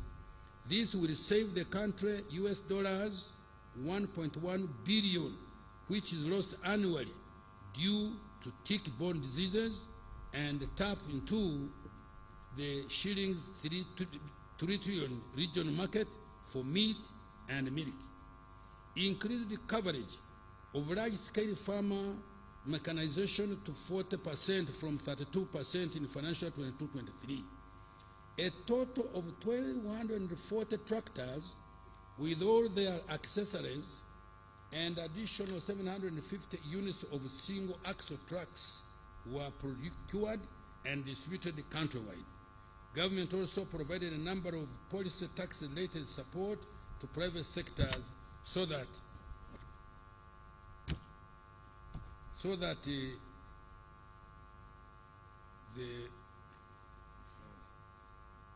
forget about that. Somebody messed me up. Madam Speaker, in the financial 2024-25 budget, I have allocated a total of shillings 1.878 trillion towards deepening agro-industrialization with increased focus on commercialization and value addition in agriculture. The priority areas include: 1, more investment in research and genetic development of selected value chains for animal, fish, and crop varieties. 2, support for pest, vector, and disease control and prevention. In particular, I have provided an additional 427.21 billion to procure and distribute 44 million doses of vaccines against foot and mouth disease. After the current vaccination exercise, farmers will access the vaccines through government stores by meeting 100% cost of the vaccine, while the government will cover the cost of vaccine administration. Support to narrow to roll out the anti-tick vaccine, starting with 20 million doses. 4, de-risking agriculture through supporting increased production and productivity, as well as value addition for all priority value chains. 5, more support for agricultural mechanization. 6, increased investment in small and large irrigation systems, particularly solar-powered irrigation. 7, support for seed multiplication through the Uganda prisons to increase seed availability for PDM beneficiaries. And 8, additional credit support to large-scale commercial farmers to ensure food security and increase exports. Now we turn to tourism development. Madam Speaker, Uganda has increasingly regained her global position among the top 10 best tourism destinations in the global tourism ranking. In the year 2023, international tourist arrivals increased by 56% to 1.2274 million tourists, compared to 885 arrivals in the year 2022, and the peak of 1.52 million in year 2019. The international tourism receipts reached US dollars 1.03 billion in calendar year 2023. Madam Speaker, tourism has a high return on investment. Madam Speaker, tourism has a high return on investment. In financial year 24-25, I have provided shillings 289.6 billion to the Tourism Development Program to undertake the following. 1, support international and domestic tourism marketing and promotion activities. 2, modernize our tourism products to make them more competitive. These include completion of the pier and related infrastructure at the source of the Nile, upgrading the Uganda Museum, construction of 800 to 8,000 meters of climbing ladders and boardwalks on the Rwenzori Mountains to make hiking safer. 3, continue with grading, supervision, and classification of tourism facilities to enhance the quality of services and ensure adherence to required global standards. 4, complete the upgrade of Uganda Hotel and Tourism Training Institute infrastructure in an effort to make it an international center of excellence for training and skills development in tourism and hospitality. And 5, enhance the conservation of Uganda's 22 wildlife protected areas with a focus on mitigation of human-wildlife conflicts. Government is going to construct an additional 150 kilometers of electric fence and maintain the existing 106-kilometer fence, carry out boundary surveillance through more than 13,904 patrols, uproot invasive species, and construct 4 water dams in the protected areas. Madam Speaker, apart from the shillings 287.6 billion that I have directly provided to the tourism sector, an additional shillings 1.629 trillion has been provided for several critical interventions associated with tourism, including support to Uganda Life Authority, construction of tourism roads, road rehabilitation, and upgrade under Kampala Capital City Authority, support to AFCON 27, and the completion of key stadia, strengthening security, law and order in our tourism destinations, and extension of internet to tourism destinations, among others.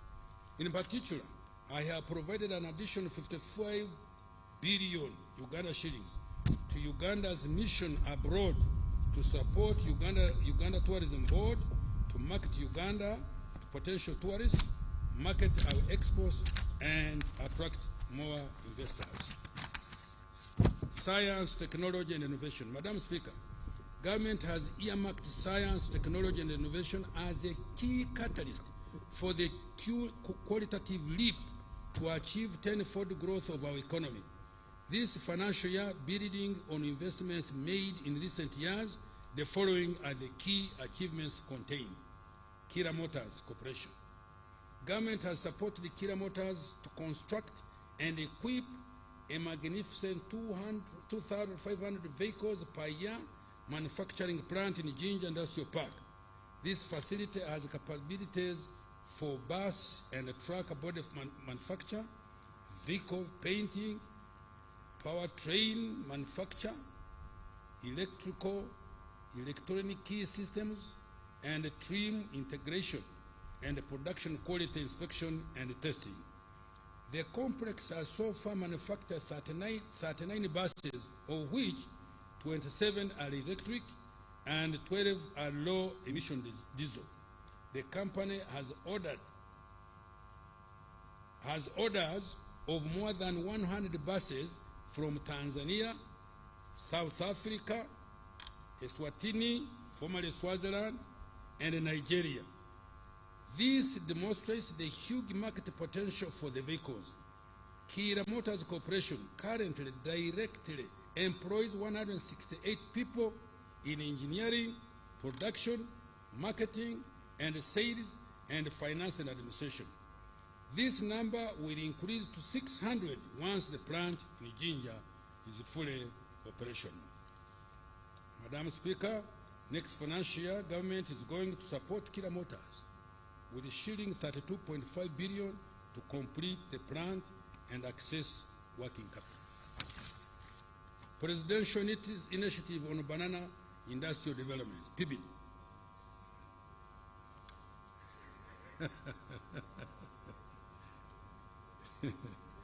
Madam Speaker, government has supported PIBID to establish a semi-automated plant in Bushenyi with the daily processing capacity of 14 metric tons of fresh matoke.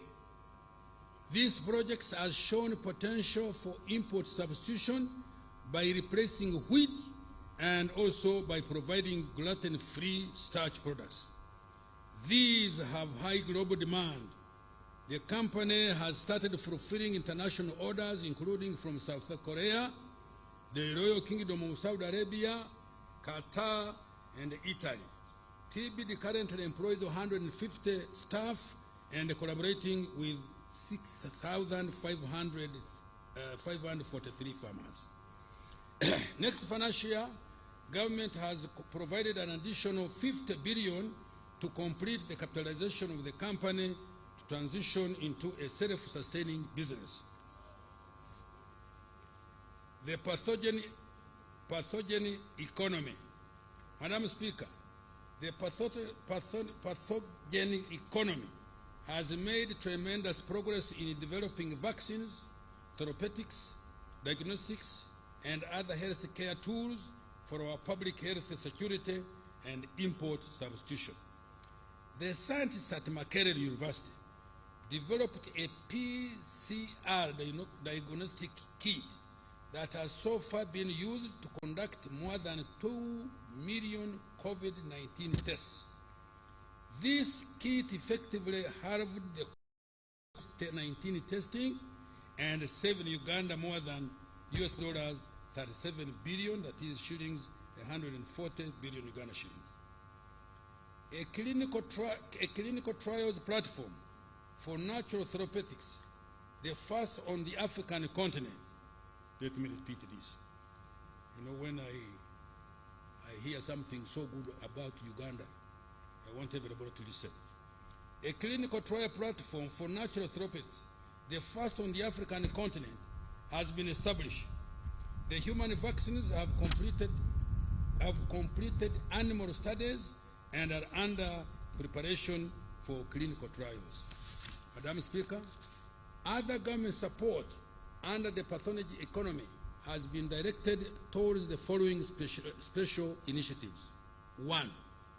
Day by Pharma Limited is establishing Africa's largest pharmaceutical and vaccine manufacturing facility here in Uganda.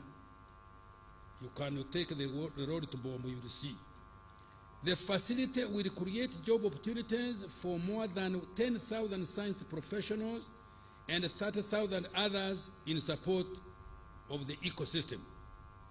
Production of generic drugs, cancer drugs, and human vaccines is scheduled to start by November this year. Government in the process of finalizing equity acquisition in exchange for its shilling 723 billion investment. The anti-tick vaccine project at Makerere University, spearheaded by Dr. Margaret Saimo Kahua, has undergone clinical trials. I have provided an additional 25 billion to produce and commercialize the anti-tick vaccine.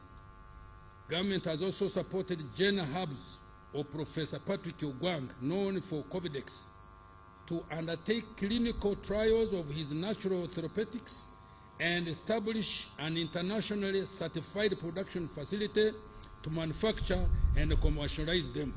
I have provided an additional shillings 2.07 billion for this purpose next financial year. We congratulate him. Support Professor Serwanga Sampara to advance research in human vaccines. I have provided an additional shillings 225.4 billion needed to complete the research and start producing the vaccine. Coffee value chain development. Madam Speaker, government has partnered with private sector to fast-track local value addition to coffee. We have started with 3 Apex centers for high-value coffee processing under the Coffee Investment Consortium, Great Lakes Coffee, and Inspire African Coffee. All have acquired modern roastery, freeze-dry and spray-dry technologies to produce instant, roast and ground coffee products, coffee capsules, cold brew, and instant coffee with a total capacity of 585,000 metric tons per year. One of the facilities is complete, while the other is 62% complete. Government will support the completion and expansion of these facilities, the operationalization and market penetration of the products on the local, regional, and international market. The target is to aggregate, add value, and market at least 1 million bags of medium to high quality coffee, green coffee beans by 2025. This will earn Uganda shillings 560 billion, Uganda shilling, no, sorry. This will earn Uganda shillings to 560 million US dollars from value-added coffee in the next 5 years, which would catalyze the whole sector to bring in at least US dollars 5 billion in line with our 10-fold growth strategy. Shilling 75 billion has been provided next financial year to improve coffee value chain development. Space program. Madam Speaker, government has supported the rapid human capital development of the aerospace program by training our engineers in Japan, China, and Egypt. Government partially furnished the headquarters of the space program, the Impoma Satellite Earth Station, to enhance weather prediction and monitoring landslides and the environment. Government will support completion of these initiatives, including the establishment of a satellite development laboratory and a modern geospatial center to be able to obtain data from a broad spectrum of satellites from partner nations. I have provided 3.3 billion for space program activities next financial. Madam Speaker, I want to commend His Excellency the President for spearheading the development of the knowledge economy through targeted funding of research and development and scientists in general. You are very mean. The president does do like this kind of thing and you don't clap for him.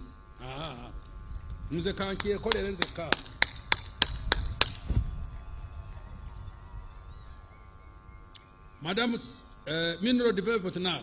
I'm moving to mineral development. Madam Speaker, Mineral development is another growth accelerator that has been earmarked by government to expand Uganda's economy by tenfold.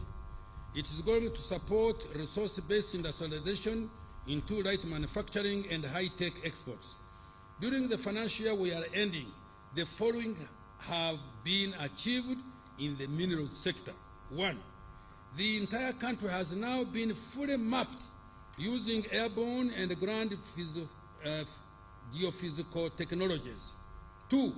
The National Mining Company has been incorporated as a commercial vehicle for investment and trading in minerals on behalf of the government of Uganda. 3. Several key mineral development projects and mineral value addition centers have been developed, including Wagagai for gold mining in Busia, rare earth metals in Bugweri, a graphite project in Kitgum, limestone mining project by Sunbird Resource Limited in Moroto, and 7 gold refineries in Kampala, among others. Mrs. Woodcross Tin Smelting Company has established a tin smelter in western Uganda to produce tin ingots to 99.95% tin grade. Madam Speaker, next financial year, I have allocated 41.55 billion to undertake the following interventions for further mineral developments. Fast-tracking quantification and market studies for all minerals for the purpose of investor promotion. 2. Operationalizing the National Mining Company. 3. Further reviewing and strengthening the fiscal regime for minerals, including regulations of artisan and small-scale miners. 4. Developing the e-government mineral production system and data bank for mineral statistics. 5. Commencing construction of Busia and Moroto beneficiation centers and strengthening the Ntungamo and Fortpoto centers. 6. Facilitating private sector participation in exploration, mining, value addition to minerals, oil and gas now. Madam Speaker, Uganda is progressing steadily toward the first oil in financial 25-26. During the financial year we are ending, the following have been achieved. 1. The upstream petroleum project has advanced with drilling works in preparation for production. 2. The East African Crude Oil Pipeline, EACOP, project is on track with 500 kilometers of pipeline delivered in Tanzania. The target is to lay 100 kilometers per month. 3. The thermal insulation plant for heating the EACOP in Tabora, Tanzania was commissioned in March this year. 4. The Ministry of Energy and Mineral Development has issued 2 new exploration licenses to Uganda National Oil Company and DGR, an Australian-based company. 5. The planned 60,000 barrels per day refinery in Kabale, Chikube district, is progressing very well. The land for the project sites and associated terminal has already been acquired by government. Technical designs for the project are ready. Government is working with Alpha MBM investments from the United Arab Emirates to build the refinery. 6. Government enforcement of the national content policy has ensured that up to 93% jobs in the oil and the gas sector go to Ugandans. A total of 13,670 jobs so far have been given. 7. In addition, the companies investing in the oil and the gas sector are contracting locally. Since 2021, contracts worth $1.796 billion have been awarded to Ugandan companies out of the total contract investment of $7.162 billion. Madam Speaker, in a bid to ensure security of supply of petroleum products, UNOC, in partnership with the private sector, will commence the importation of all our petroleum products beginning in the first week of July this year. which is very near. Madam Speaker, next financial year, I have provided shillings 920.68 billion for the oil and the gas sector to prioritize the following. 1. Development of the East African crude oil pipeline hub in Tanga. 2.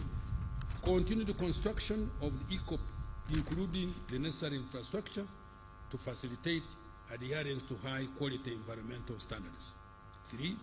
Procurement and dissemination of the 57,000 liquefied petroleum gas cylinders to promote clean cooking. And 4. Establishment of Petroleum Geoscience Laboratory. And finally, 5. Equity contribution for the final project. Integrated transport infrastructure and services. Madam Speaker, a total of 205 kilometers was added to the paved network during financial 23-24, increasing the total paved national road network to 6,338 kilometers, representing over 30% of the national road network. The following roads were completed during the financial year: Atiaka Loropi, 66 kilometers, Masindibiso, Hoa, Nyairongo, Kiarushesha, Butole, and Kavali, Kiziramfumbi Road, 97 kilometers, Moroto, Nyala, 42 kilometers, Rukungiri, Kihi, Shasha, Kanungu, 78.5 kilometers, Kapchorwa Swam, 73 kilograms, and Masindi Park Junction and Tangi Junction, Parabulisa Road, 159 kilometers. In addition, 3 bridges were completed and the construction of 36 critical strategic bridges is ongoing. The completed bridges are Kampala Flyover and road upgrading, 2 Lugogo Bridge connecting in Nakasongola district and Ngoma in Nakaseke via Kasozi, 3 Saka Swamp crossing in Palisa. With regard to air transport, the following were accomplished during the year we are talking about. 1. 90% completion of Kabalega International Airport in Hoima. The remaining 10% comprises of critical air navigation, meteorological, communication, and airport operation facilities. 2. 90% completion of the expansion and rehabilitation of Entebbe International Airport, including modernization of the departures and arrival areas of the terminal building. 3. Maintenance of 3 aerodromes, including Arua, Gulu, Pakuba, Masindi, Lira, Kidepo, Moroto, Soroti, Tororo, Jinja, Mbarara, Kasese, and Kisoro. Madam Speaker, with regard to water transport, the following were accomplished during the financial year we are talking about, we are winding up. 1. Completed the construction of 3 strategic ferries, namely Amuru Rhino Camp Ferry and 2 ferries for Bukungu, Kagwara, Kabera Maido route on Lake Kyoga. 2. Completed the construction of the Maritime Training Institute in Namasagali and commenced construction works for the Maritime Rescue Coordination Center at Mwanza. 3. Completed 40% construction works for search and rescue centers at Kazi and 25% at Kaiso, Panimu, Zengebe landing sites. 4. Continued with the development of new Kampala port at Bukasa. With regard to railway transport, the following were accomplished during this financial year. 1. Acquired a 161-kilometer corridor for the standard gauge railway between Tororo and Mayuge. 2. 28% completion of rehabilitation of Tororo Gulu meter gauge railway. 3. Completed emergency refurbishment and rehabilitation of the Malaba Kampala Namamve meter gauge railway. Madam Speaker, during financial 24-25, more focus will be put on maintenance of roads we have built. building a few new strategic roads, accelerated rehabilitation of the meter gauge railway, and commencement of construction of the standard gauge railway. I have provided a total of shillings 4.989 trillion for that purpose. In particular, the following transport infrastructure will be undertaken. Roads, tarmacking of an additional 360 kilometers of roads and ongoing projects. 2, completion of upgrading of 210 kilometers of the following roads: Muyembe na Kapiriprit, 92 kilometers, and 25 kilometers of service roads. Kira Matuga Road, an improvement of 5 injunctions, 21 kilometers. Tororo Busia Road, 26 kilometers.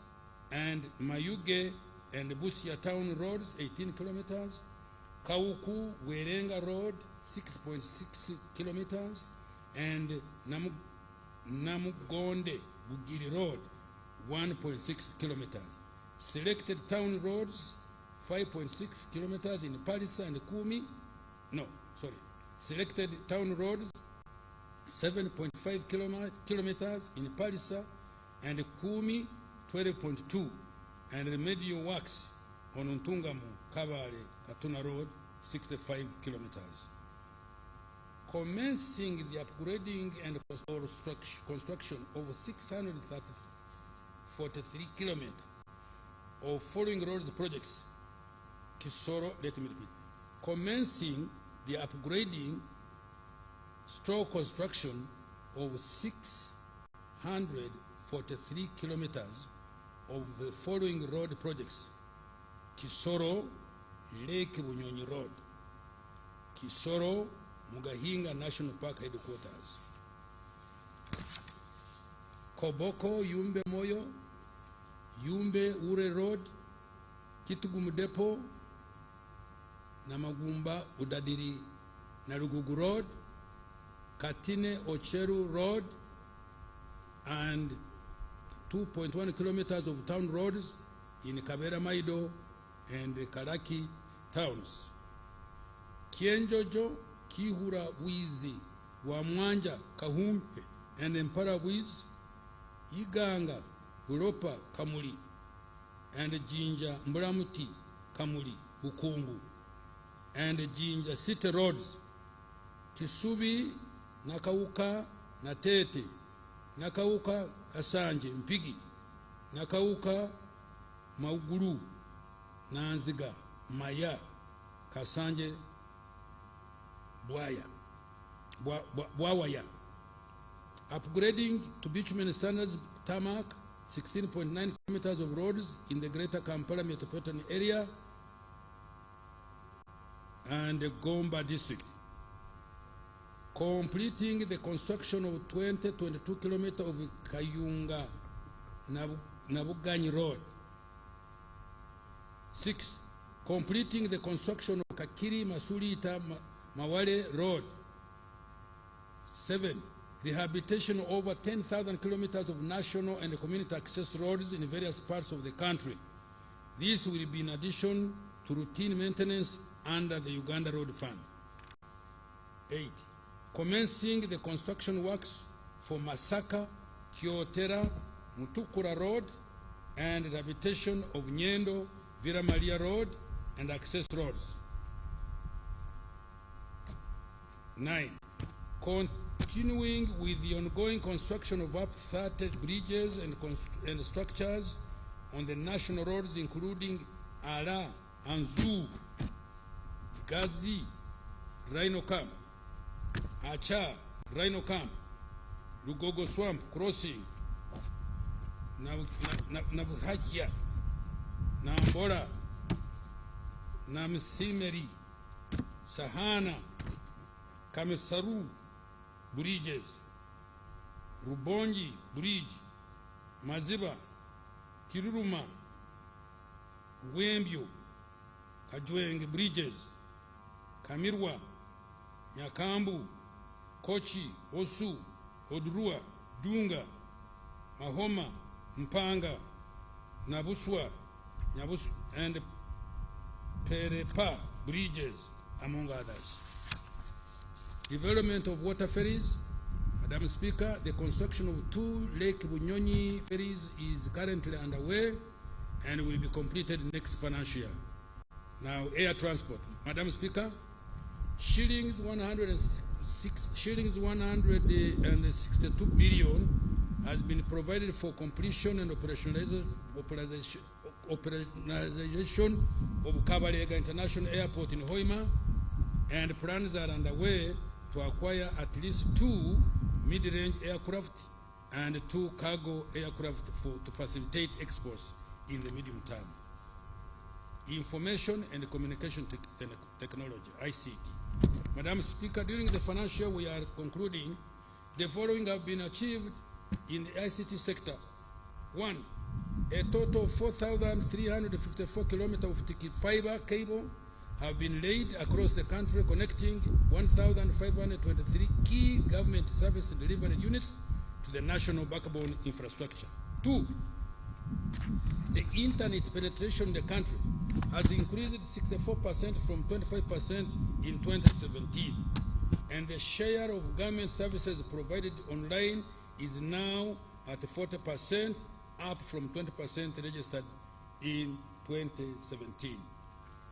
3. A PDM information system has been developed and rolled out in all the 10,535 parishes across the country. Madam Speaker, next financial year, I have provided shillings 246 billion to continue developing the ICT and digital transformation through the following interventions. 1. Further expansion of internet connectivity and digital infrastructure across the country. 2. Continuing the rollout of digital services across government to improve efficiency of service delivery and transparency and accountability. 3. Leveraging business process outsourcing and ICT to create employment opportunities for our young people. 4. Digital skilling to increase adoption of the digital services. And 5. Cyber security, data protection, and privacy. Energy development. Madam Speaker, the country's power generation capacity has increased by 600 megawatt from 1,376 megawatt to 1,978.1 megawatt, following the connection of Karuma Hydropower Dam to the national grid. The electricity transmission capacity has now increased to 4,218 kilometers of high voltage from 3,500 kilometers in 2020. In the next financial year, I have provided shillings 982.56 billion to undertake the following. 1. Increase access to electricity through grid expansion and connectivity projects. 2. More investment in construction of transmission and distribution networks targeting load centers to promote value addition. 3. Improving the quality of power supply through systematic operation and maintenance of existing power infrastructure. 4. Increasing access to clean energy by supporting clean cooking technologies. 5. Development of 5 microgrid power plants using wind and solar hybrid in Karamoja. And 6. Preparatory activities for the 8,400 megawatt nuclear power plant in Buyende district. Industrial development and manufacturing. Madam Speaker, in our 10-fold growth strategy, government is going to step up efforts to accelerate the diversification of the economy, add value to raw materials to boost exports, and import substitution to continue reducing our export and also build more basic industries to produce items that Ugandans use on a daily basis, such as sugar, soap, cooking oil, clothes, medicines, construction materials, etc. Our industrialization efforts are being undertaken mainly through the private sector, but with the state playing a de-risking role. Government, through the Uganda Development Corporation, is undertaking targeted investment to increase Uganda's manufacturing capacity.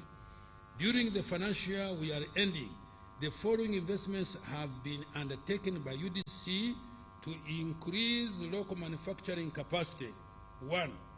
The Atiaka Sugar Factory has acquired modern mechanized equipment for the sugarcane fields in Amuru and Ramo district and installed modern irrigation systems. 2. 4 tea factories have been supported to expand and process tea for both domestic market and export. These are Kayonza Growers Tea Factory, Kigezi Highland Tea Factory, Mabale Growers Tea Factory, and Mpanga Growers Tea Factory. Continued support to Mutuma Commercial Agencies Limited in Luka District to produce intermediary and final products such as surgical cotton, cotton cake, soap stock, and cotton seed oil. 4. Investment in Bukona Agro Processes Limited in Nyoya District to process cassava and cereals into ethanol for cooking. It produces 40,000 liters of ethanol per day. 5. Investment in Budadiri Arabic Coffee Mills Limited in Soronko District to process coffee for export. 6. Additional investment in Soroto Fruit Factory Limited that is processing 6 metric tons of fruit, mangoes, and oranges per hour into fruit concentrates and juice. And 7. UDC has also invested in the East African Medical Vitals Limited, manufacturers of examination and surgical gloves, to increase the company's production capacity to create jobs and also save the country foreign exchange through import substitution. Madam Speaker, government is also continuing to develop industrial parks to provide investors with required infrastructure and utilities. Work is in progress in Namamve Park with 190 companies operating, the Shen Park in Kapeka, 19 companies, Sino Uganda Industrial Park in Mbale, 18 companies, Luzira Park, 11 companies, Weyogere Park, 8 companies, and MMP in Wikwe, 7 companies. Other operational industrial parks include Jinja, Soroti, Kasese, Mbarara, Tiatanga, Mukono Industrial Park. So far, over shilling 3.5 billion have been invested in these parks in the form of foreign direct investment. Over 266,812 direct and indirect jobs have so far been created. Security, good governance, and rule of law. Madam Speaker, peace and security, as well as the rule of law, are the foundation for all other things we aspire to achieve. It is the bedrock for socio-economic transformation, democracy, and all the human rights and freedoms we all cherish. Accordingly, we have done before, as we have done before, government will continue to prioritize peace, security, and the rule of law. Next financial year, I have provided a total of 9.566 shillings, 9.566 trillion, of which 481.4 billion is for administration of justice to ensure that Uganda remains a peaceful and accountable country with law-abiding citizens. Some of the priorities in these programs include security of person and property. 1. Strengthening the capacity of security agencies to address emerging security threats and ensuring combat readiness of security agencies to protect life and property. 2. Enhancing military capacity through acquisition of various assets and strengthening the surveillance infrastructure. 3. Supporting joint military operations in the region. 4. Building effective crime response system targeting sophisticated crimes such as terrorism, other transnational crimes, arms proliferation, illegal entry into our country, money laundering, cybercrime, espionage, smuggling of contraband, human trafficking, and others. 5, supporting the civil authorities in combating threats as well as managing the refugees in line with our refugee policy. And 6, improving the welfare of the military, police, prisoners, ESO, and ESO personnel through salary enhancement. Justice, law, and order.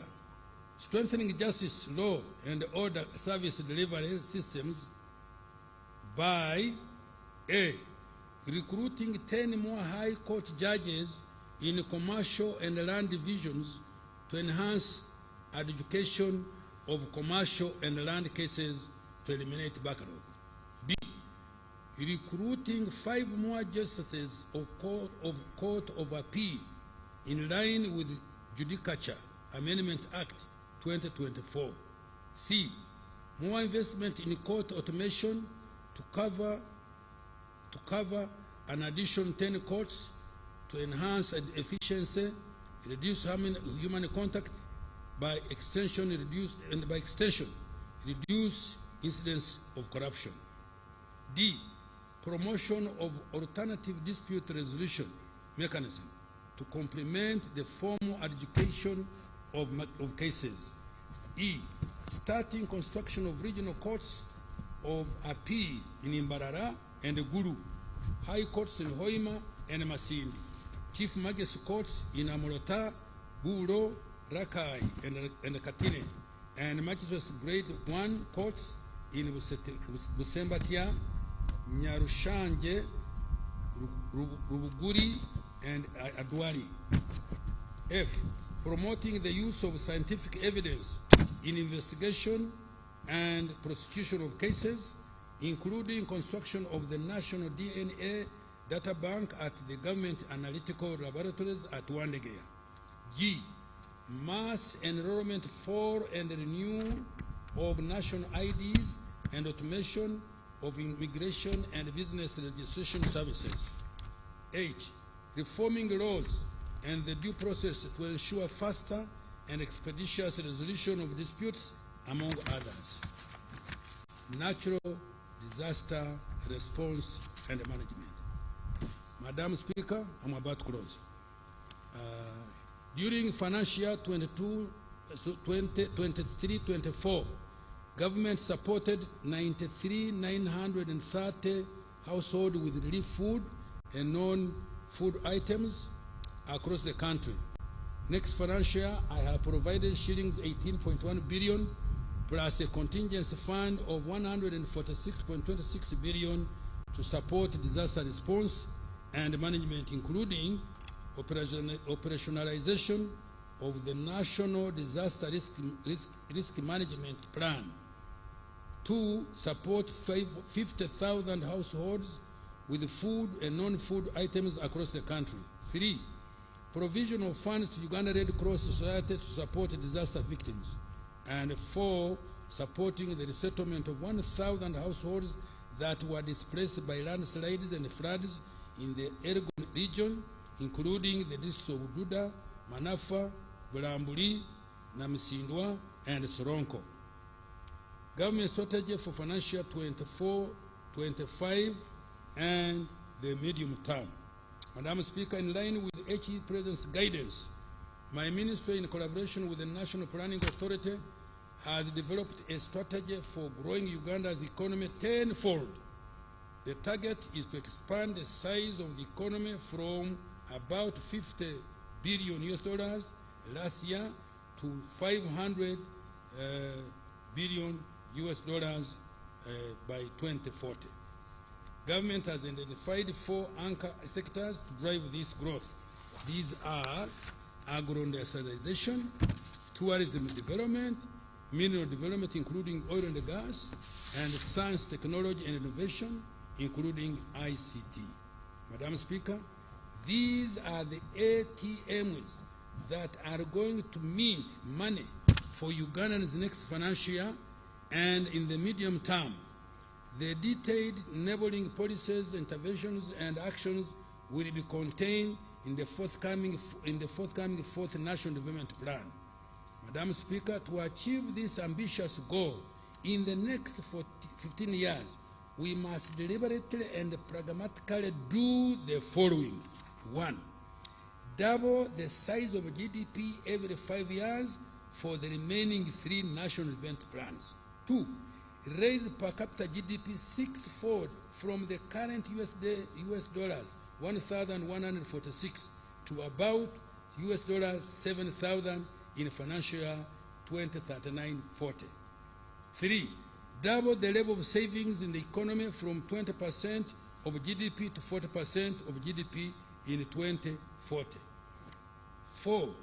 Raise the share of exports in GDP from 12% in 2022 to 50%, and the share of manufactured products in merchandise exports from 13% to 50%, and medium high-tech products from 21% to 50% over the same period.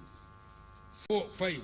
Increase the annual FDI inflows from US dollars 2.9 billion in 2022 and to US dollars 50 billion by 2040.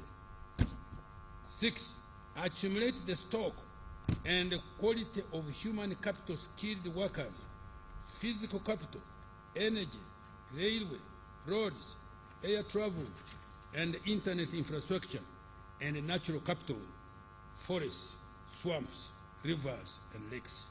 Madam Speaker, the success factors of this strategy are: 1.